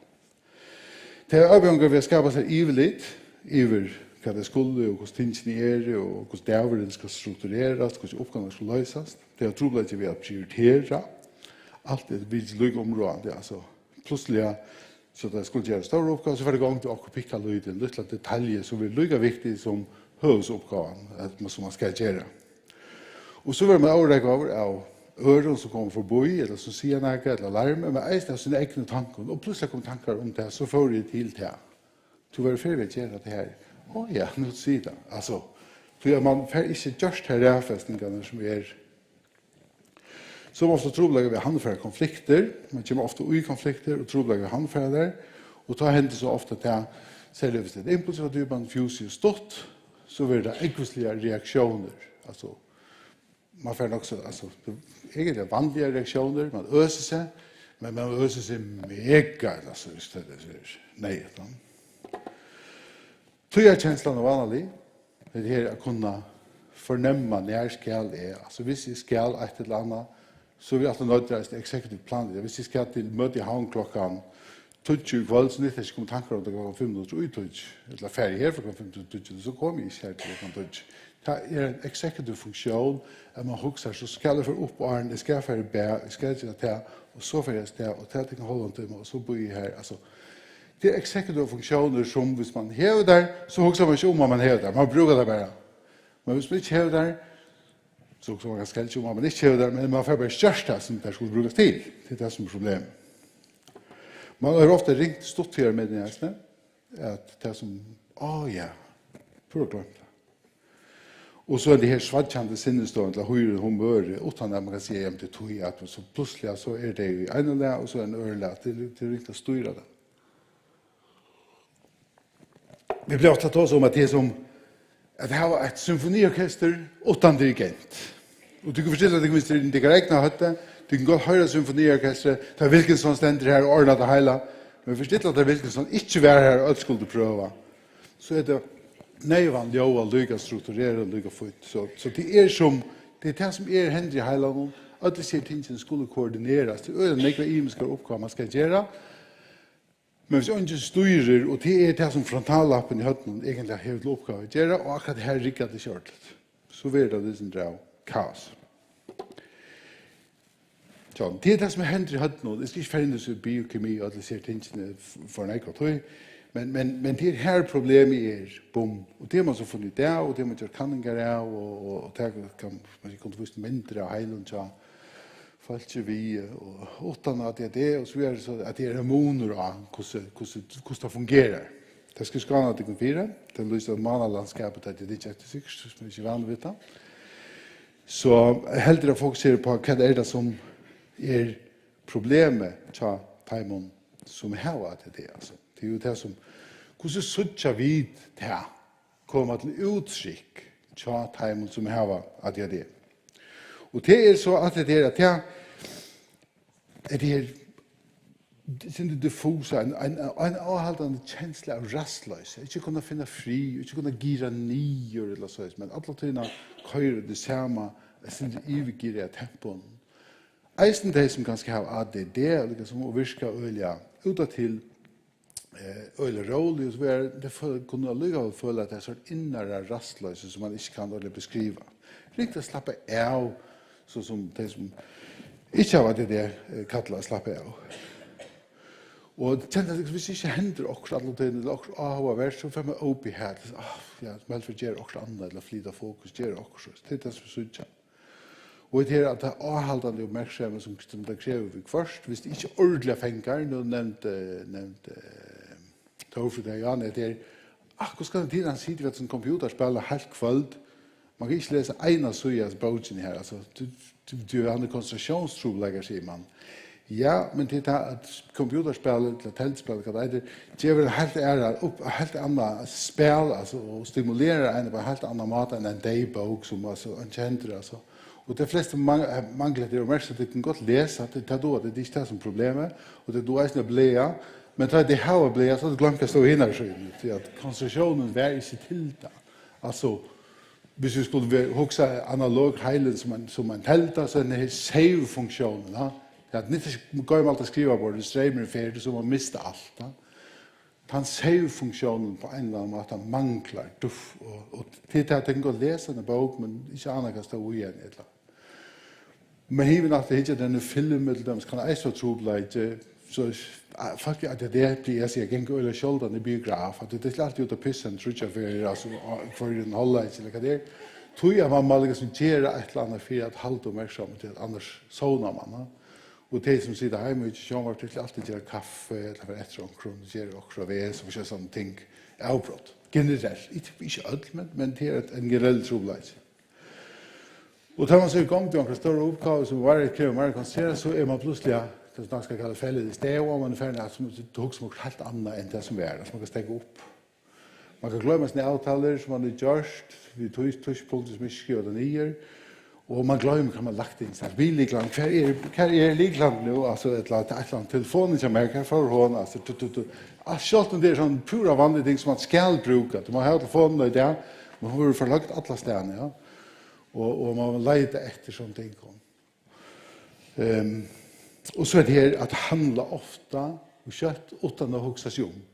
Og det er sånn standard svær som Torfrid vinner. Altså, som man sier, jag gjorde på det här. Jag kom till, alltså jag kom till. Det är så begrepp att jag kom till, alltså Arne också om så hej just det så var det där alltså. Så det är att så är vi söker där i tjänsten så där. Det kan nästan tro på det styra känslan det är och det att det styra sin känslan på att han matan att dosera där i rattar nögt eller så. Inte vara så extrem och bemärka till det är så då. Det är eisen här kallar man det sin där ketchup-effekten eller så att det känner sig ketchup-flaskan när man skulle lära få lutsen på sjön eller så.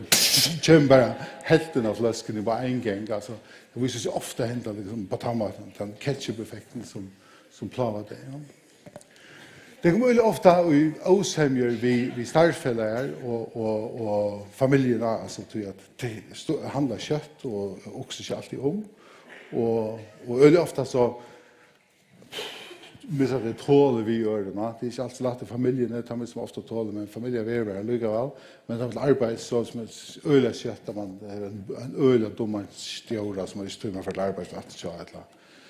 Dagligt är det sträven, man märker inte ordentligt det som man ska, sälja hvis det är att det kräver något hoxan, och så är det som öliga kött mower. Och märknar inte ordentligt. Och som sagt, att rätta lite och kipa sitt arbete, eller sin ledsna, eller kan det vara man fast vid. Det känns det att de exekutiva trobläggen som vi snackar om. Och den dagliga strångden, gärna där en stress av så är det tema som trobult vid. Och tar man frustrationer og motgång som jo at møter et eller annet sted, så må man ikke ringt vi håndterer det tingene, det er ikke ekvislige reaksjoner ofte av det. Hvis vi også atter disse her boblene som jeg har gjerne, disse her sirklene eller det, vi så om til oppmerksomhetstrobelegger, til hyperaktivitetstrobelegger, og til impulsiv trobelegger, til feltene. Torfrys snakker jeg om hvordan det er til bøttene, og hyperaktivitet til bøttene og til øren. Nå hadde vi en mynd av Emil fra Lønneberg her. Han ble diagnostiseret, han var født for tulja, et eller annet sted. Men da vi tok seg atter, så heier han formentlig, ADHD. Vi vet det kjørlig, men vi har ikke mistet han kom. Og til bøttene og voksne, altså bøttene som er renner på båren og henger gardinen og så videre, det kunne jo voksne ikke gjøre. Det blir ikke tid. Det utdager seg sint annerledes. Og så hører man sier, ok, det er unge og det er voksne. Hvordan ser man trobleggene til hjemme? Hvis man hører et oppmerksomhetstrobleggene, den ene boblen her, så ser det til at de unge på den måten typisk, at det er veldig lagt avleit, det har riktig å konsentrere seg, det er ikke skole, det får ikke gjørst, det får ikke performa, det får ikke gjørst leksjoner, heimarbeid, oppgaver og alt det de skulle gjøre. Det har ringt vi arbeid selvstående, men det er endelig eisen ringt vi arbeid i en gruppe, det er veldig ofte forstyrret i alt det som er her, men hiven at det kan det være en veldig god hjelp. Og trobelt vi at halda det som det lov av lyfter, så er det kan det er oppmerksomhetstroblegger, det er tjea så lagt, og det er overorganiseret, og det er uglømsk, det er sånn typisk, hvis ikke er unge. Til de voksne er det oppmerksomhet, det er trobelt vi har lurt etter boven og vedlegg. Og det kan så ofte gjøre troblegger arbeidsplassen, tog som Torfres nevnte, at vi har en tendens til at gjøre nekv på og på en gang, den er rett. Og da hvis du er oppmerksomhetstroblegger, så først du ikke alt vi. Her er en som Jekka Fråskap har sett som var her vel en av de første tøymene. Og så fikk han vite, ja, og så skulle vi lese etter boken her. De må minnes litt for man i gamle bokhandel. Nei, kanskje et eller annet drag, de bestemmer selv. Hvis det er klakksøy, så kunne det gått her. Og så skulle de be at de kjøper seg boken her og eide til. Til jeg synes ikke komme, så kunne de be at de bestilte den til tøymene her. Og så skulle de kopiere 3-5 fors ur henne, og til det som vi skulle legge framlast for. Hva ble det sagt, altså? Man må spørre til Torfers til ødlo, men vi har en tendens til å gjøre at nekva ordrer og på en gang. Ja? Og så kanskje minnes man bare akkurat det sørste. Eller bare akkurat det første. Jeg får meg gamle bogen, men vi visste ikke hva det skulle gjøre her, altså et eller annet sted. Ja? Det minnes det, men minnes spørs hva. Altså, og det må man huske om det man gjør det. Det voksne av eisende trobel vi gjør pappersarbeid livet, rokninger, konflikter og sånt, rota konflikter, vi har slett opplatner oppe eller et eller annet. Og oppgavene vil ofte, man ser store oppgaver, vil være ombyttet. Man klarer ikke til frester og deadlines her, man kan være overorganiseret til å omsitte sånne tog, man glemmer at avtaler, ikke for sent til avtaler og typisk sånne ting. Det er sånn typisk klassisk ting oppe av oppmerksomhetstroblegger. Da kunne jeg eisen ha troblegger å komme til avtaler, sånn det ikke har. ADHD er jo ikke noe onormalt. Det er bare at man har troblegger til å gjøre. Det kunne jo andre folk eisen ha. Men har du troblegger av hesten, så er det. Men det er ikke noe så. Det er ikke grønne marsmenn. Det er ikke det. Det er fullstendig normale funksjoner som ikke rikker ordentlig vel. Det er liksom jeg bjørnt. Hvis vi tenker at hinner sirklene som er hyperaktiviteter, så er de unge, typisk, det er rastleis. Det er så ikke ofte ut av noe å gjøre, altså fære rundt og her, øyelig aktiv, men det kommer øyelig lyd til skaftet, det kommer øyelig lyd på ur, men det virker alltid som det er øyelig travlt, og alltid har noe å gjøre, men produserer lyd. Det er de voksne viser hyperaktiviteter, det er vi rastløse typisk, det er rolig. Så med dem tåser alle tøyene, bråter under av, høyst tøy og bøy, stand i kø og der, og det løser det ofte selv ved å velge en eller annen form for et aktivt arbeid. En som er stor og hyperaktivitet og voksen, vil ikke velge seg kontorarbeid eller sort helt. Det gjør det ikke. Det velge et eller annet typisk fysisk eller aktivt arbeid, det kunne gjøre noe helt annet. Impulsiviteten til de unge gjør at det ofte får eksperimentere vi eller misbruker rusande evne. Og det ofte jo det som kallar en form for sjølvmedicinering. Det mest ofte at det hjelper vi at dempa de tingene som det er troblegger vi. Særlig hyperaktiviteten og rastløs. Og så her ruseren på tannmaten snøytende til at han hjelper opp på tanntrobleggen. Og en impulsiver foreldre vil jeg si at bøtten lett å lokka, så får man kosten 20 skilten eller noe annet, som gjørst da. Men det er impulsiv, og hvis onker hever bjå et eller annet, så sier de ja, og så det i gang til et eller annet, og så fortsetter de selv hvis det mest at det hjelper på hyperaktivitet og annet. Det er oforsiktig i samband med seksuellt samvær, og så er det for ofta bøtten tullje dømes. Skiftande og nekva seksuella partnerer, det er mega reill og sort. Bilar er farligere til dem som er impulsiv, de kører for kjøtt, de er tøya boja, og de hatar stand i kø, hatar kører at de blir appar, keppi og sort, og vi vil ha det der beina veien, det er slett ikke tål vi sånn, vi behøver.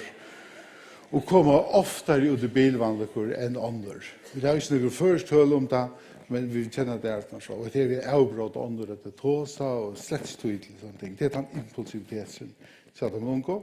Og til de voksne, ja, de har så begynner jo som unge, og øyelig ofte har de en åstående nyslig av alkohol og av tobakk og kanskje øre stoffen eisene. Vi eksperimenterer vi det som så kallet illegale rusende evne eisene.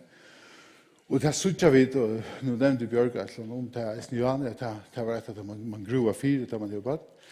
Og vi sutja nå til dem at folk som er vidtjere av Blakrafsheimen, de begynt å skrine det for ADHD. Og det viser seg at en øyelig store prosentparster, og vi ikke skulle ståre ned, omkring 50%, hava for at de som kommer inn til vidtjere for alkoholtrobleger, eller misnusle, de hava ADHD eisen. Og en part av dem får vi til det vidtje. Eisen vreie, stått fjøs, prøvde under det av, skiftet ofte arbeid, er ostabil på tannmaten, kunne virke ostabil, men det holder ikke ut av det, hvis det ikke går kjøtt og så skal det være på en veien. Impulskjøp er eisen nægget som det har, og sambund utanför tjona lär alltså otroskap och så vidare. Men det behövs man själv av att det är för att det ska lugga vara sagt. Det är inte diagnostiskt på tamatan.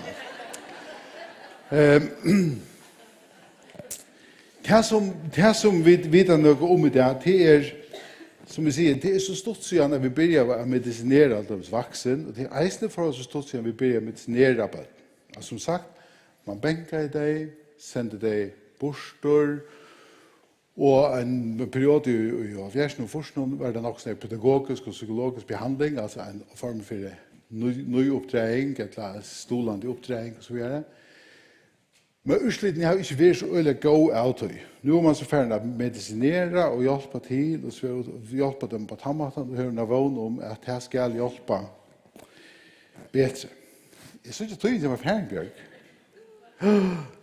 Hvis man husker om ikke bøttene som nevnt, så er det en bølger av dem som har få troblegger, ikke du? En bølger vil mester av et kjennom som særlig avvirker til sosiale kjenslige og arbeidsliv, og en bølger vil alvarslig antisosiale atferd og psykiatriske troblegger. At de bøttene som vi vet som vi ikke var behandlet på samme måte som vi behandlet det. Det er de utslutene vi ikke etter. Og så sier vi, hvordan ganger det disse bøttene som hadde ADHD, da kunne vi søtte det vi hadde ikke atter, eller at det fått stedfest som vaksen. To har ADHD, ok, hvordan er det egentlig ikke til her? Tror omgang det finnes behandling. Så vi må gjøre nok noen kanninger av utstående. Og vi må ikke tenke at vi ikke til å si at det ganger såleis. Jeg tykker ikke det flere ganger såleis i fremtiden, da man behandler folk via ADHD. Men vi vet noe om hvordan det ganger hvis vi ikke behandler folk som har ADHD. Og det er det som heter Rockwool-fonden, som for noen år siden gjør det nok stora kanning, oppgjør, som sier bare til at hvis man hikker etter nå, tar man blir kloker, og man får, ok, du er ADHD, hvordan er det en barndommer? Så ser man den grønne stampen her, det vaksen som har ADHD, obehandlet, og hit vaksen som ikke har ADHD.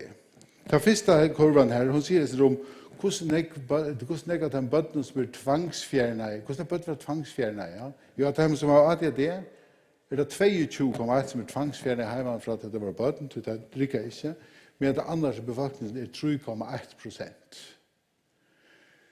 Så vi gikk ut fra at det er stor gevinst til dem, så her snøy hvis vi får behandla bøttene tusk nok, så slipper fra at gjøre det til badnaværende mal, og at det blir fjerne hjemme fra at foreldre ikke megna oppgavene til at det er så tro på. Og så det hit, det som enda skolan, jeg synes det er misvisende kurva som så, men det er jo færre som gjør, som færre vujer i skolan, nek enda altså, hvordan jeg færre ikke vujer, eller hvordan jeg færre vujer, nei, hvordan jeg færre vujer i skolan, så viser det seg at det er nek færre at det er det som færre vujer i skolan, og få seg en vujer i utbygging.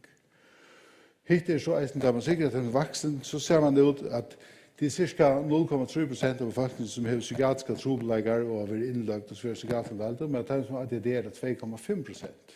Det som oftast er innlagt for det er misbruk av forstyrrende stoff.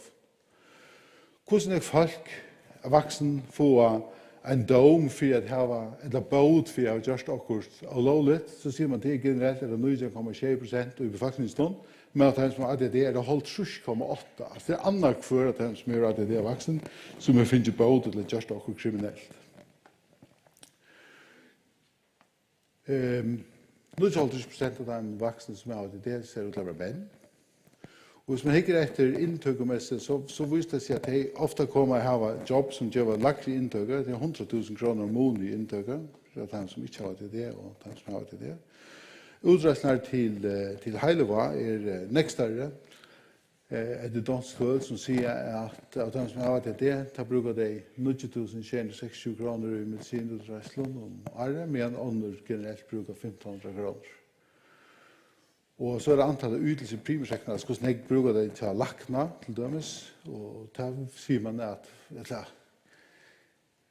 de som ikke har vært det, standard for 16,5%, men henne standard for 3, nei, det kan det ikke være. Men det bruker jeg mer å lakna, og så kommer til ferslevannaker, så er det en øyelig større måneder. Det er 20% av dem vi har det er voksne som ikke behandler, som har vært involveret i ferslevannaker, annars er det stedet på 2,2%. Yes. Bjørk? Du er ikke mer ferdig. Hvis jeg lykkes slått i av, sier at det er kanninger, men det som ofte viser seg, som vi lykkes skulle minnes til, som kan skaisen av neste filmer handler syndrom, det er at man hever ADD, så viser seg ofte at man får ære trobeleggere. Særlig hvis man er overgjørst ADD, så kan man vel ha trobeleggere ved angst, og du har tvangshandlinger, substance abuse, og du har så trobeleggere, eller svøvn trobeleggere, og depression, det har visst sammenheng med den ring harprøkt, og Asperger syndrom, og alle måter, altså. Så det kan jo gå til krukka myndene, og det er det som vi kan eisen si, så ikke har vi kvart, at vi har jo folk som er feildiagnostisere, jeg vil at det ofte kaller det, det kommer kanskje inn til okken, og du sørst jo det som du hikker etter, eller det som ligger fremst. Og er det en som kommer inn og grever seg om angst, ja, så er det ofte angst når man ser, så behandler man angstene, eller det depressionen, eller det misbruket, og så videre, så behandler man disse imiske tingene, men man glemmer liksom at man kanskje ikke atter om hva det er egentlig årsøkje til disse tingene, som ofte, ikke alltid, men ofte kan det være at det er det, så det skal man ha invent. Jeg kommer ikke til å ta seg om medisinske vidtjer. Vi har en parster av det, men annars er oppskått i at man har sykehusdukasjon, man forteller folk og informerer det om sykene, at det kunne bli øyelig klok på sin egen syke. Det er nok så viktig at folk kjenner være at man er eksperter i sin egen problematikk et eller annet sted. Annars er vi ikke en heilevauer, et eller annet, det kan være kognitiv terapi, stål, eller man gjør dem tilbud mot til undervisning og utbygging og så videre. Man kan nesten fokusere på vending av arbeidsmiddene, til likamlig vending, og sosialrådgjøring, så man kan hjelpe dem til å kunne klare tingene bedre, til dem som utbygging og så videre. Så her er så faktisk som har at det er ofte ikke mulig til å arbeide ved siden av å tjene penger, og så videre. Hvordan kan man hjelpe dem så til å få den stol som skal til for at det kunne megna oppgavene. Men som sagt, det imisk medisin vi kan gjøre. Det er primært 4 sløy som vi bruker. Det det som metylfentat, som vi kaller Ritalin mellom folk. Det et firmanavn, men det finnes flere sløy av det. Og så bruker vi det ofte førstevalgspreparater som Lixtex, amfetamin, og det er jo øyelig til det amfetamin, og det egentlig det eisen det men konstigt amfetamin, som røyner at gjøre så at vi kunne enda bruke det dopaminet som vi selv produserer i hele landet. Det ikke så at det vi gjør dopamin, eller vi stimulerer til at danne mer dopamin, men det til at vi skulle bruke det dopamin som vi gjør bedre, så at nøgten at det som frukt ut i middeltekten større. Og så det 2 andre som heter atomoxetin, amerikansk preparat som vi kaller Statera, og et annet som vi begynner å bruke nå for nøylig, som heter guanfacin eller Intoniv, som eisen en mulighet til å behandle. Og det som har trobleggere på imsomater, så regner vi at blande stinsene på imsomater eisen. Da blir vi sånn klokere vi som tar inn ganger. Men vidtjeren hjelper jo til de aller fleste. Den medisinske vidtjeren nok så sentralt, og hun kan til de aller fleste ha nok så godt inn som gjør at de har lettere ved å klare det avbjørnger som de har. Hvis du hever alltid det, da fortsetter så hever du alltid avbjørngene. Bjørg sier Janne, jeg får at det diagnosen var en gave. Det vil si at jeg ble klar i at det var det som felte. Tjatheim så visste her akkurat, vi vet bare ikke kvært. Det så kommer en avklaring, så oppleves det som en gave. Barclays, den amerikanske professor, han sier i prinsippet at det ikke en gave. At det alltid en utfordring, alltid en avbjøring, og gjør det alltid noen ting. Du kan også møte den for den du har ADHD. Ikke på grunn av at du har ADHD, men på tross av at du har ADHD. Du har ganske noen avbjøringer, noen ting som du skal tenke særlig hatt for det. Men det behandling som kan hjelpe og gjøre det lettere til at det kunne se rinsen. Og så har jeg en av min som sier at den avbjørende til det. Hvis du heldig du har det, så kan du stille deg i køyene inntil at vi kunne finne det om du har det litt. Det en sånn skipanelig avbjørning som vi har i løtene, men som vi drøyner og arbeider vi å få løst på etter bøttene og vaksne. Men jeg hadde også det er viktig å minnes til solene. Det utrolig nekva gode søver om folk som har vaksen, som har til det, som kommet vidtjer, og som har finnet et annet liv. Det ikke nytt liv, men et annerledes liv et eller annet sted. Og det snur ikke eisende om, vi har som sagt nøkker opp i Alfjersen, som kommet vidtjer, så jeg sa, det så leis man kan ha det? Jeg vet at det for holdt trusjere, så jeg synes det ganske vesentlig annerledes. Så, men så det, paradigmet skifter til hver ikke så. Man behandler det ikke da, ikke ved medisin, så man løste på ære mater. Så, ja, nu Bjørk hun ordentlig avtalt, så jeg får si takk for. Yes. Okay. Okay.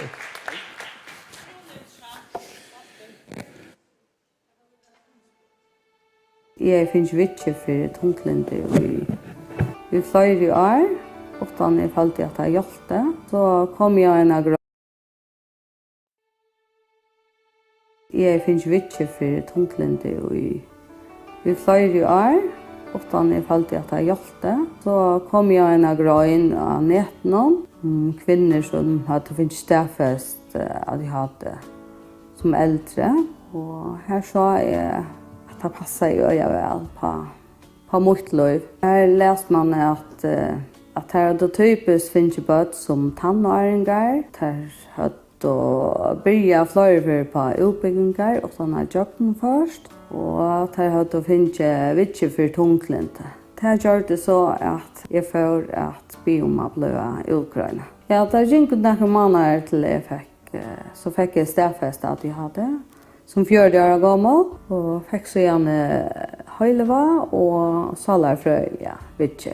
Det vil se stor hjelp for meg. Det mer styr av av min tanken og kjenslene, og er det bedre å merke etter og sette grøns. Ja, jeg kan takke døme æren jeg fikk stedfest og fikk vidtjer. Hvis Maren har utvarpet fra om måtene, så kunne det stressast ordentlig enn jeg var av Her vi nu har en avtale om at det er frem igjen tog nere og så blir det sløkt. Jeg er så geosensitiv og tar stressa meg, men nu domarna mest etter å se fra. Jeg har alltid absolutt av bøylisten, bøyetøyen skal nyår, og høyle varer og salarfrøylig vittjer må fylgjast det.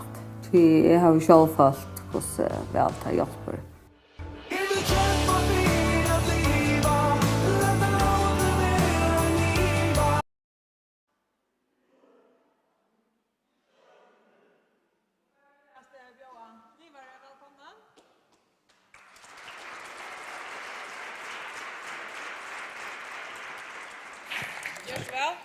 Takk.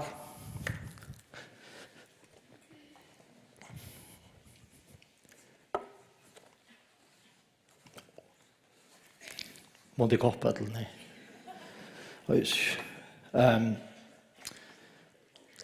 Jeg er nok så nervøs her, så vidt det er, så jeg kommer sikkert til at kikse ut i angstans, men det er veldig før vi omskyldet det bare vi at høylevarmer på grunn av det ned nå. Ja, mot liv i ADHD. Ja, jeg er Liv Nystedt. Jeg er 50 år gammel, og heter så Nystedt-klaneren, når jeg kvannet sånn det. Vi tar 4 døtre, og en hund og en frens, og som det seneste, akkurat blir med appe. Det er fantastisk.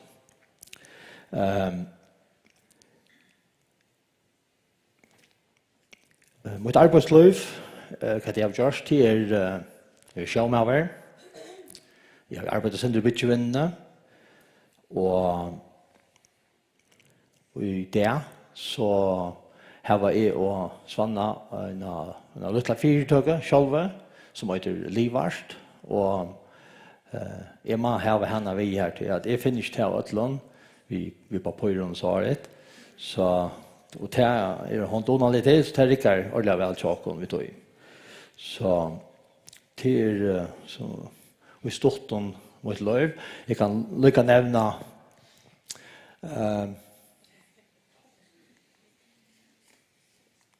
ja. Jeg kan lykke også nevne at så har vi en interesse om skilta kiksinstitutt. Det er kanskje hervrekning som kanskje flere vet om, og her er det ikke utrolig vel, og jeg har nekva rekorder og svaret, og det er ordentlig stått litt at vi er en parster av tog. Og jeg får fortelle, så skimma, synes du jakken hvis ni er løyven og kommer, jeg har ikke så reall enn tog, tar meg og forstår at tog kommer. Men jeg har lykkes med at jeg har hukt etter timen og kveld, så sutt jeg så nekva atter. Atlanveien, fra tøy, altså i minnes og atlanveien opp i kjøkken mot løy, då jeg sier, ja. Så alt passer. Det er ordentlig. Det er akkurat som at jeg tar så med alt kveld, for det meste. Så jeg begynner vi Taiwan Lytel, og ja, jeg kan også si at til et halvt år siden at jeg fikk stedfest ADHD. Så jeg tror ikke jeg er gammel, det er nok så lunsje, og jeg har også tid til høylevann nå, og jeg har et halvt år. Da jeg var Lytel, så det er Norge kvannet sånt det, så hadde vi et heldig kjørst om ADHD. Man var sånn bultrebassen og damp, og man fikk sånn i huset. Og til hver man var utrolig å lage det. Jeg har mange ganger hukket om hvordan streven jeg har vært til mamma og sånn. Vanligvis så har man 2-3 karmer om det egen. Man var alltid skit om man kom til hus, og som regel var klæden i ofte skrøtt, og ja, det var øyelig råkallet. Altså, jeg var veldig voldsliv. Og i skolen her tomte jeg slett ikke å være. Det var simpelthen så åndsframt at si til skolen. Og allikevel var det enkelt fag som jeg elsket. Søve. Og kanskje tog jeg at jeg hørte om ja, det var Wutchingar og Napoleon og alt det der, og det var action, og det var spennende, ja. Jeg elsker så, og engst og så har det om meg vel, men å råkne og skrive, det var tomt i et land. Og jeg minnes i Badnaskolen så skulle vi skrive 4 søkn, og særlig til øyne episoden her og i læreren til mannborgsmann, Magnus Hoen i Norge, og han var en av de gamle slærene, bøkene, heftene, skrivheftene skulle være røyn og pen og så var det. Og vi hadde haft en søvetøyma, og her fikk vi så vidt om disse vursingene. Jeg glemmer ikke noe etter. Og neste tøyman, så skulle vi skrive 4 søkn. Men jeg ble via livet til 4 tøyman. Og så begynte jeg tekna. Jeg har alltid tekna. Og den her 4 søkene, hun kører i skunder med skriva, og så tekner jeg. Så leser han opp, så skunder med skriva, og sånn, skriftet det var forferdelig var det. Men jeg tekner. Og så gikk jeg etter en tøyme, så får jeg det heftig opp, og han skal ratta, og jeg vil ha gjort annet. Så kommer han til mot hefte, og han sa på en at det var tekning, det er ikke godt, jeg sa at han ble sensorer. Og så innenfor så ble han om, og så kommer han til en vutsing, og ikke høtt eller nækka. Jeg minnes hvordan vutsing kom flikkvanlig at jeg skulle stående. Det var ofte han så hørt. Og jeg kom bare til at tekne. Så er det ofte han skolen som er, og jeg langtest ut, og jeg langtest ut og råkast nede i fjørene.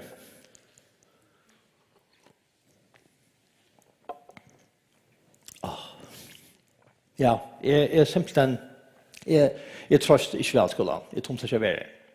Drømte meg om en fjørene, et eller annet omklærerslands, her vi kunne gjøre det som vi ville ha tog til. Og jeg tomte så mye til skolen at jeg bestemmer meg til lektaren, at så kjøtt som jeg kunne slippe vekk i skolen, så slippe meg i skolen. Og det gjør det også. Jeg stakk av så kjøtt som jeg kunne.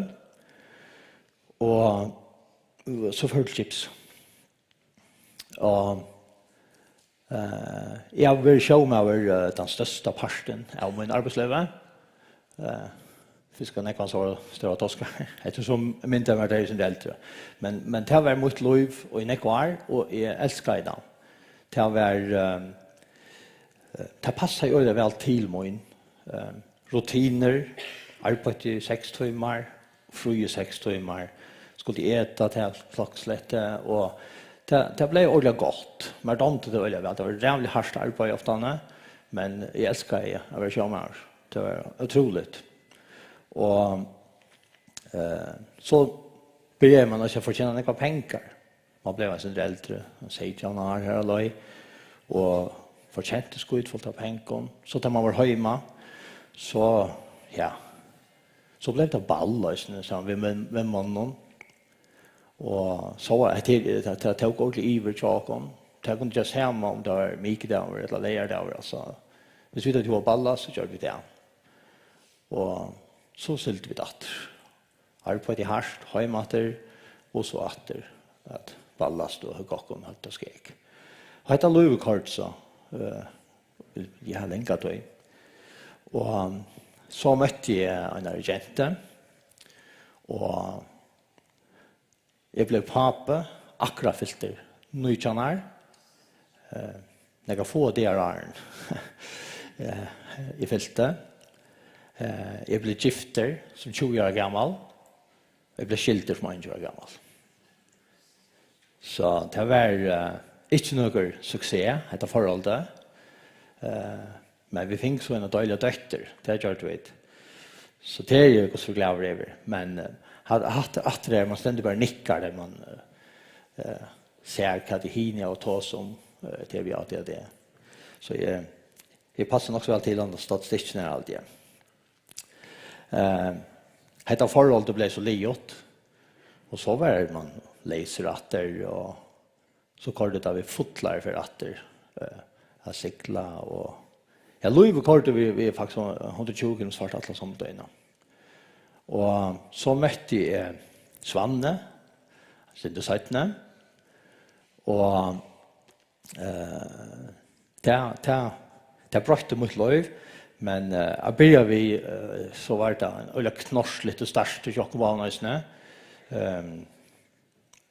I Siltenäck och så var man hemma och till första ferien I ordentligt mötte Svanne det var några vimmen som är så att det att agent klaxuga I föringar där som då känt I visst skulle vara och tar sig kom till bara vila var och vi var hur jag kan här och att en känning och allt det här och I ända så I snö föringar den och I minns så det sista som jag säger vi föräldern till Svanne är för till hus det är säkert väldigt till morgon nästan att jag ätlar mig gifta med detta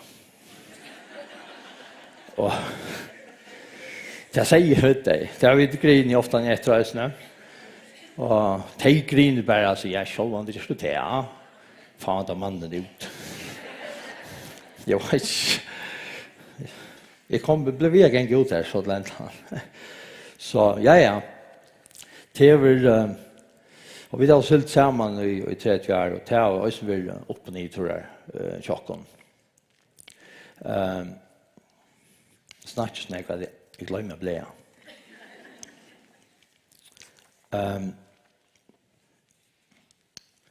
heter Louise jag kände kicksa men det var heter Louise som förde till att säga Svanne det fann han sig ju och jag blev en gåv I Svanne då så jag måste bryta mig hvis jag skulle ha några möjligheter så måste jag bryta mig och det gjorde jag alltså jag tog mig samman och ett helt balleroi och allt det till helt upp att så det blev ganska som mer som normalt fast kom så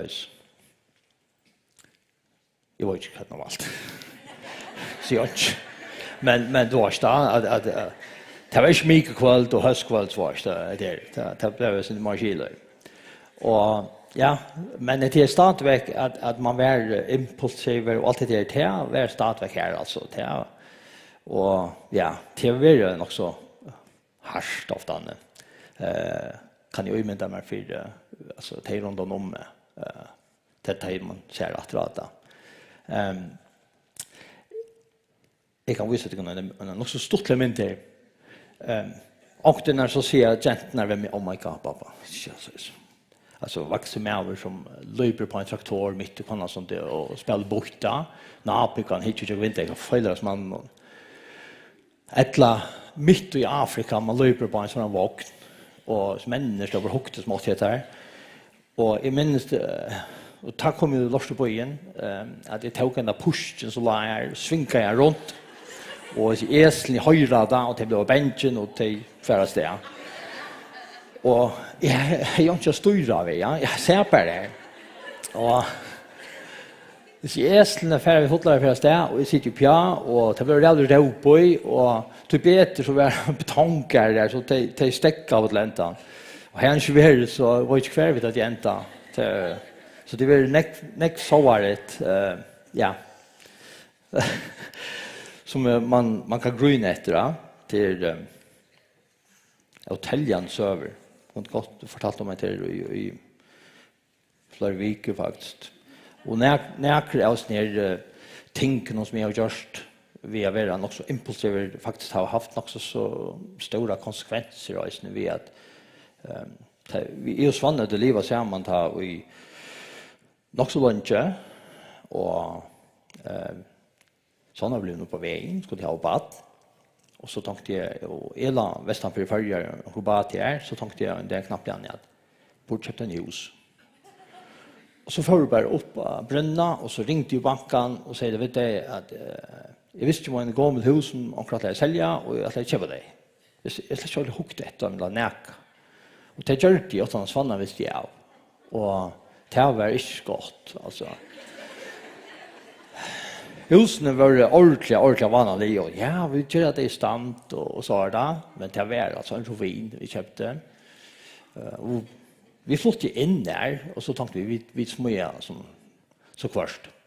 Och alltså det var så stor hål i tätchen där vi får in där att stjärnorna plötsligt köra vantarna in. Det för jag knallna. Och en affär talade ta i såna nästa video nog hon skulle lufta sig ut. Det var det största vippevind där staven som datt ur alltså. Och så stod hon helt i här och ja, kom nu och 6 månader och klarar jag inte att jag telefonen var på inte vi. Så det nästa har en tänk köpte en säckbad faktiskt utan att det var ordentligt diskuterade vi henne. Köpte mycket i små för 100 kronor bara så köpte mig så några pengar. Och en motorcykel och så det var nästa har en ja, faktiskt skitsvåk shape som vi tar så han är impulsive shape stävja torrmauer så ta kort svann om till mig så det var next art och Emma blev vi hit ju klockna till det var toja förnämelse det här vi helt rik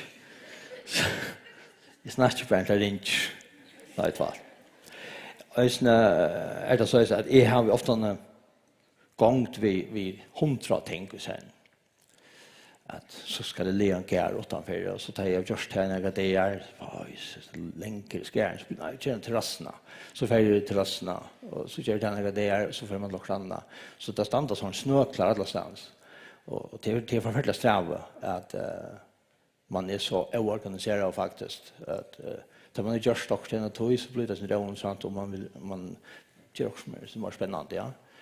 Och det är förfärligt sträv för sjön det är som runt om. Öliga tungt och sträv.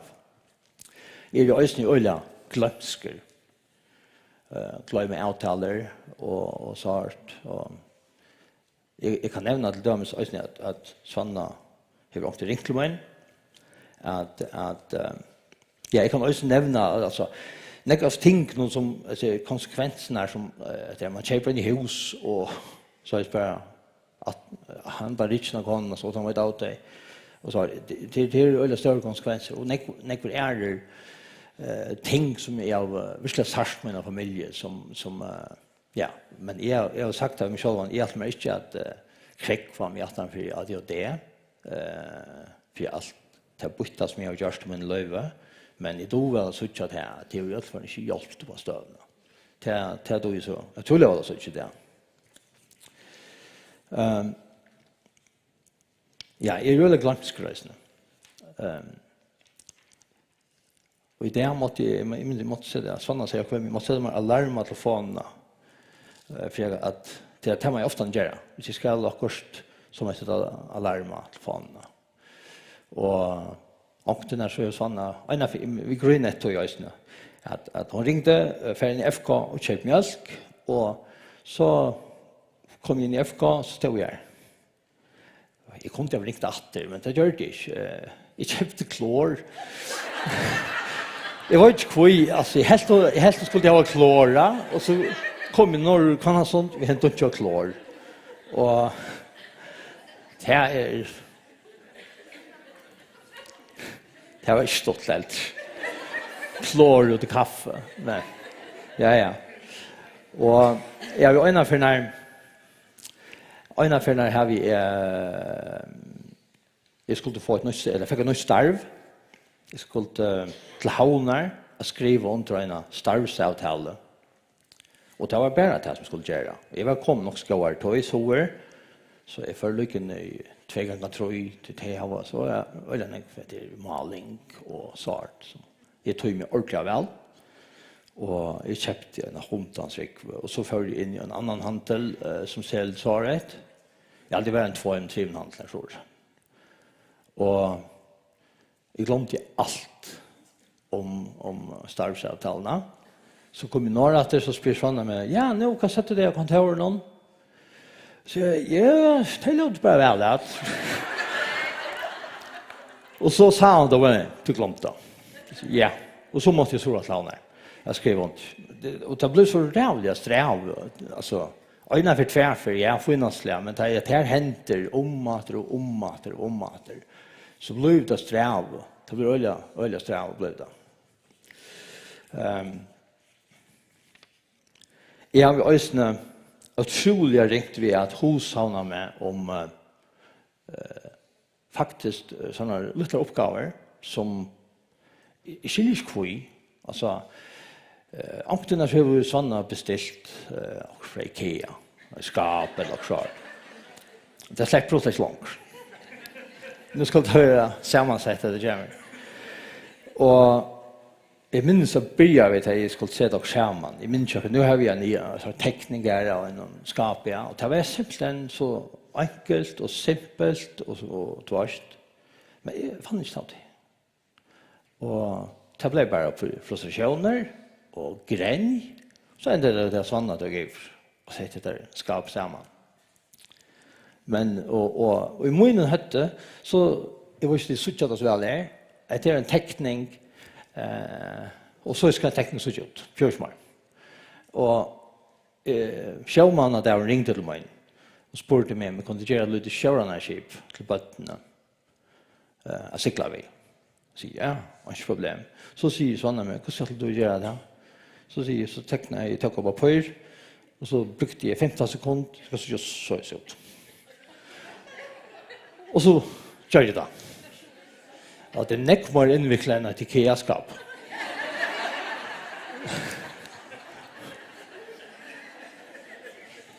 Så jag har också gjort andra ting som jag alltid själv är ordentligt jag kräver mer en teckning från IKEA.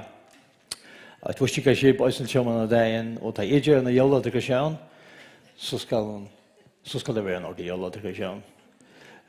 Och vi är färdiga sker ju ut i trä och allt möjligt och ja. Så det är ja så ångten är så ständigt bara spyrjande hur är han så tropast vi sån tänkom. Och som jag ösne klar öligt att Iveskoa det är kläder.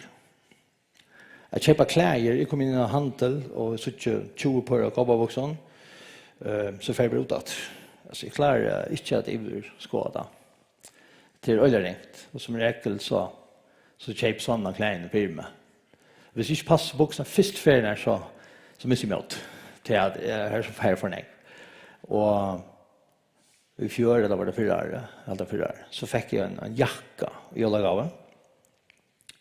Og så jakken var en sinte staurer ute, pen jakke, og domte han ordentlig vel. Men han var sinte staurer ute. Og så sier Svanna at bare for å bytte han om mat. Og Svanna var akkurat i Lorvik, så sier han med, ikke takk jakkan vi, og så bytte vi den om. Prøv å lykke Arlen, ena for at rett. Og jeg fikk at jakkan han lett meg ujan, og så han er slett ikke så pen som jeg helt allegal. Helt han var pen, men så synes jeg han var slett ikke pen. Så sned jeg former og rart. Og jeg tar ikke jakkan med mer og ferdig inn i Klagsvik, japp, og bytte han om, og så lette han skivna, og hun selv var Gerd. Hun hikket jakkan. Og jeg forklarer hvor jeg kom inn, så sier jeg, vi tar ikke selv det der. Og så kommer Svanne inn at, nei, det er tidligere jakka ikke Svanne. Så det er ikke underligt å gjøre at, ja, det er simpelt enn så la hun støy vi klarer ikke med oss. Ja. Ofta kanske nek folk kallar det alltså liv var han klarar sig finansliga och tvårs det här. Men det är ju allt så stått lite. Det är det inte. Det är sånt här stock det där att hata kommer grön efter vi sen jacken och så rätt men ja. Vi grønnet i øysene flest det, de kunne også leve grønnet. Jeg vil si ofte at man hører ofte etter hovedtærtje, nu tar jeg også om det kreative, så er det at man hukser utenfor boksene. Folk sier, thinking outside the box. Og jeg har alltid grinet til det, jeg har unge det vil uinnegrere boks. Jeg har alt mitt liv halte jeg selv vil utenfor. Og så, man skal ikke være så bent for at man kanskje sin annerledes. Jeg vet at du nekk var at det var et eller annet. Så trutjar av 4 døden jokken her var øsne av det og det. Så og ter har øsne kanskje finnes det allerede fra mer til arveligt. Og det var veldig hardt for meg øsne at vi fikk utgrønne de yngste døtterne, hun ble faktisk først utgrønne, at vi så til å svære på pøyren her, og det var akkurat som at jeg leser om kjolven alle døgnet. Alt passet hele måten. Og det ble bare mer og mer oppløst at ja, heter det ja. Og vi tog oss av om etter i oss vannet at kanskje jeg skulle bli utgrønner, og jeg sier bomsnøy. Det vil det ikke. Jeg tok det som et ordentlig nye kanskje forbanta vi skam og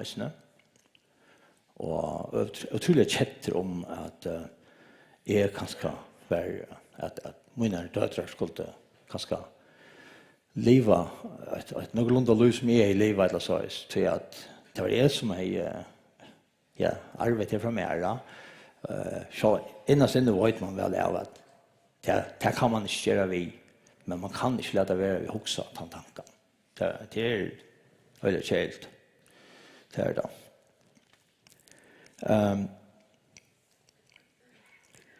Jeg valgte så at pløyva utgrønne av Jeg lekte atter og til, bare si det, vet ikke.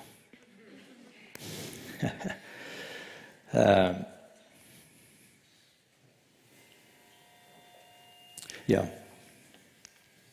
Jeg ble så halvt med ordentlig tøyna, Bjørg. Fikk en utgrønning, og fikk det stedfest, og så spurte de om jeg ville ha høyleva. Og til jeg og Svanne Øysentå som Arjen, at jeg sier pumpsnøy til høyleva.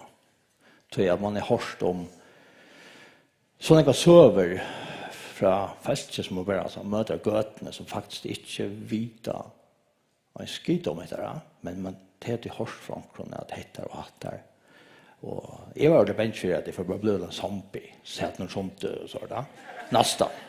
Det var det virkelig, at man har hørt nekvar rævs over det, og at lusta etter lakna visentene som sier noe annet, det skal ikke komme til viks. Man så skal vi bytte det, altså. Ja. Men jeg vet, så kom det her til at man tog ikke sånn til at dette min fikk det bedre av det. Så hva skjer? Så jeg valgte affære å prøve. Og det 6 måneder siden at jeg ber gå høyleva. Og jeg har jo ikke hus, eller når jeg 6 på kjøpt, i 6 måneder. Jeg selv har hatt ja, det var faktisk ordentlig løy.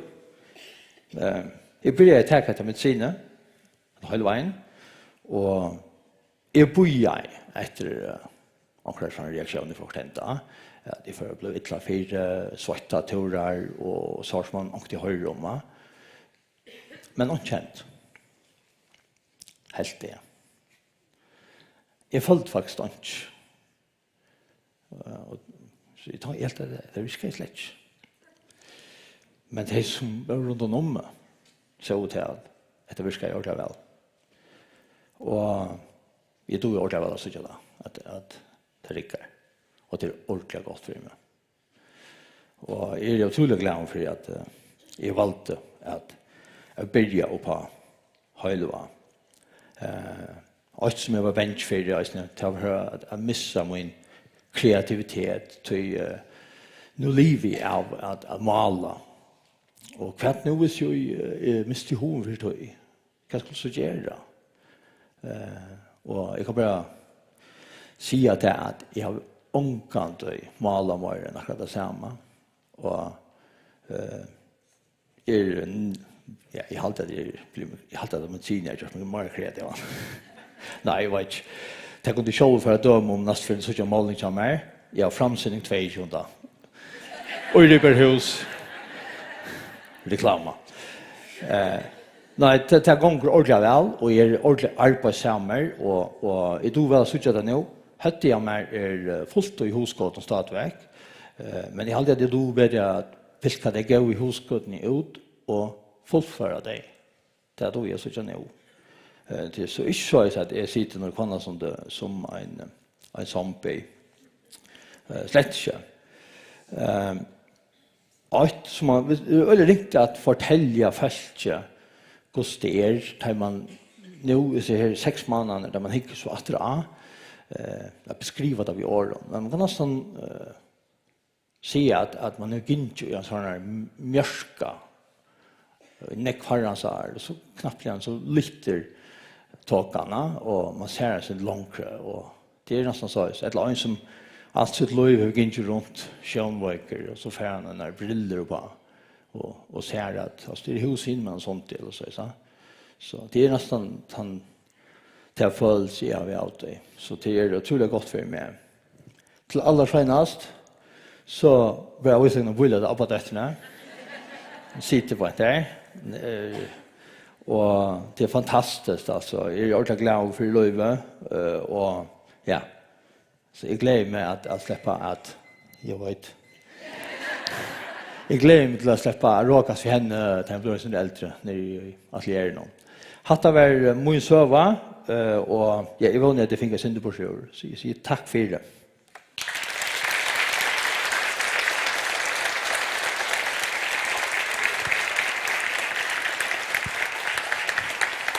Tusen tack för det, Livar. Ja, tack. Det är fantastiskt att höra. Jag har öljat flera år än det. Tusen tack för det. Så det kräver öljat vad kom och fortälja så personliga söv. Det är det som man får bäst inlid av vad att ha det till att höra det från dem som har varit. Så tusen tack för det, Livar. Nu är det inte Anna Askra, utan vi gjorde en film, det var akkurat 2 år sedan. Nu tar jag prisna över klaktar, och det det Anna fick prägg, och jag hållit det Anna var en 15-16 år, då säger laknan vi föräldrarna att henne kunde inte vanta särskilt mycket. Hon får kanske kunna klara arbeta 2 timmar vart starv resten av livet, tror hon var så till 4. Hon fick så stäffast att jag hade sin sättne och det läser runt lärare.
Så att vet att vi om det har några spurningar, hvis det har spurningar att kommer äntligen komma upp, eller så kan jag bara se där.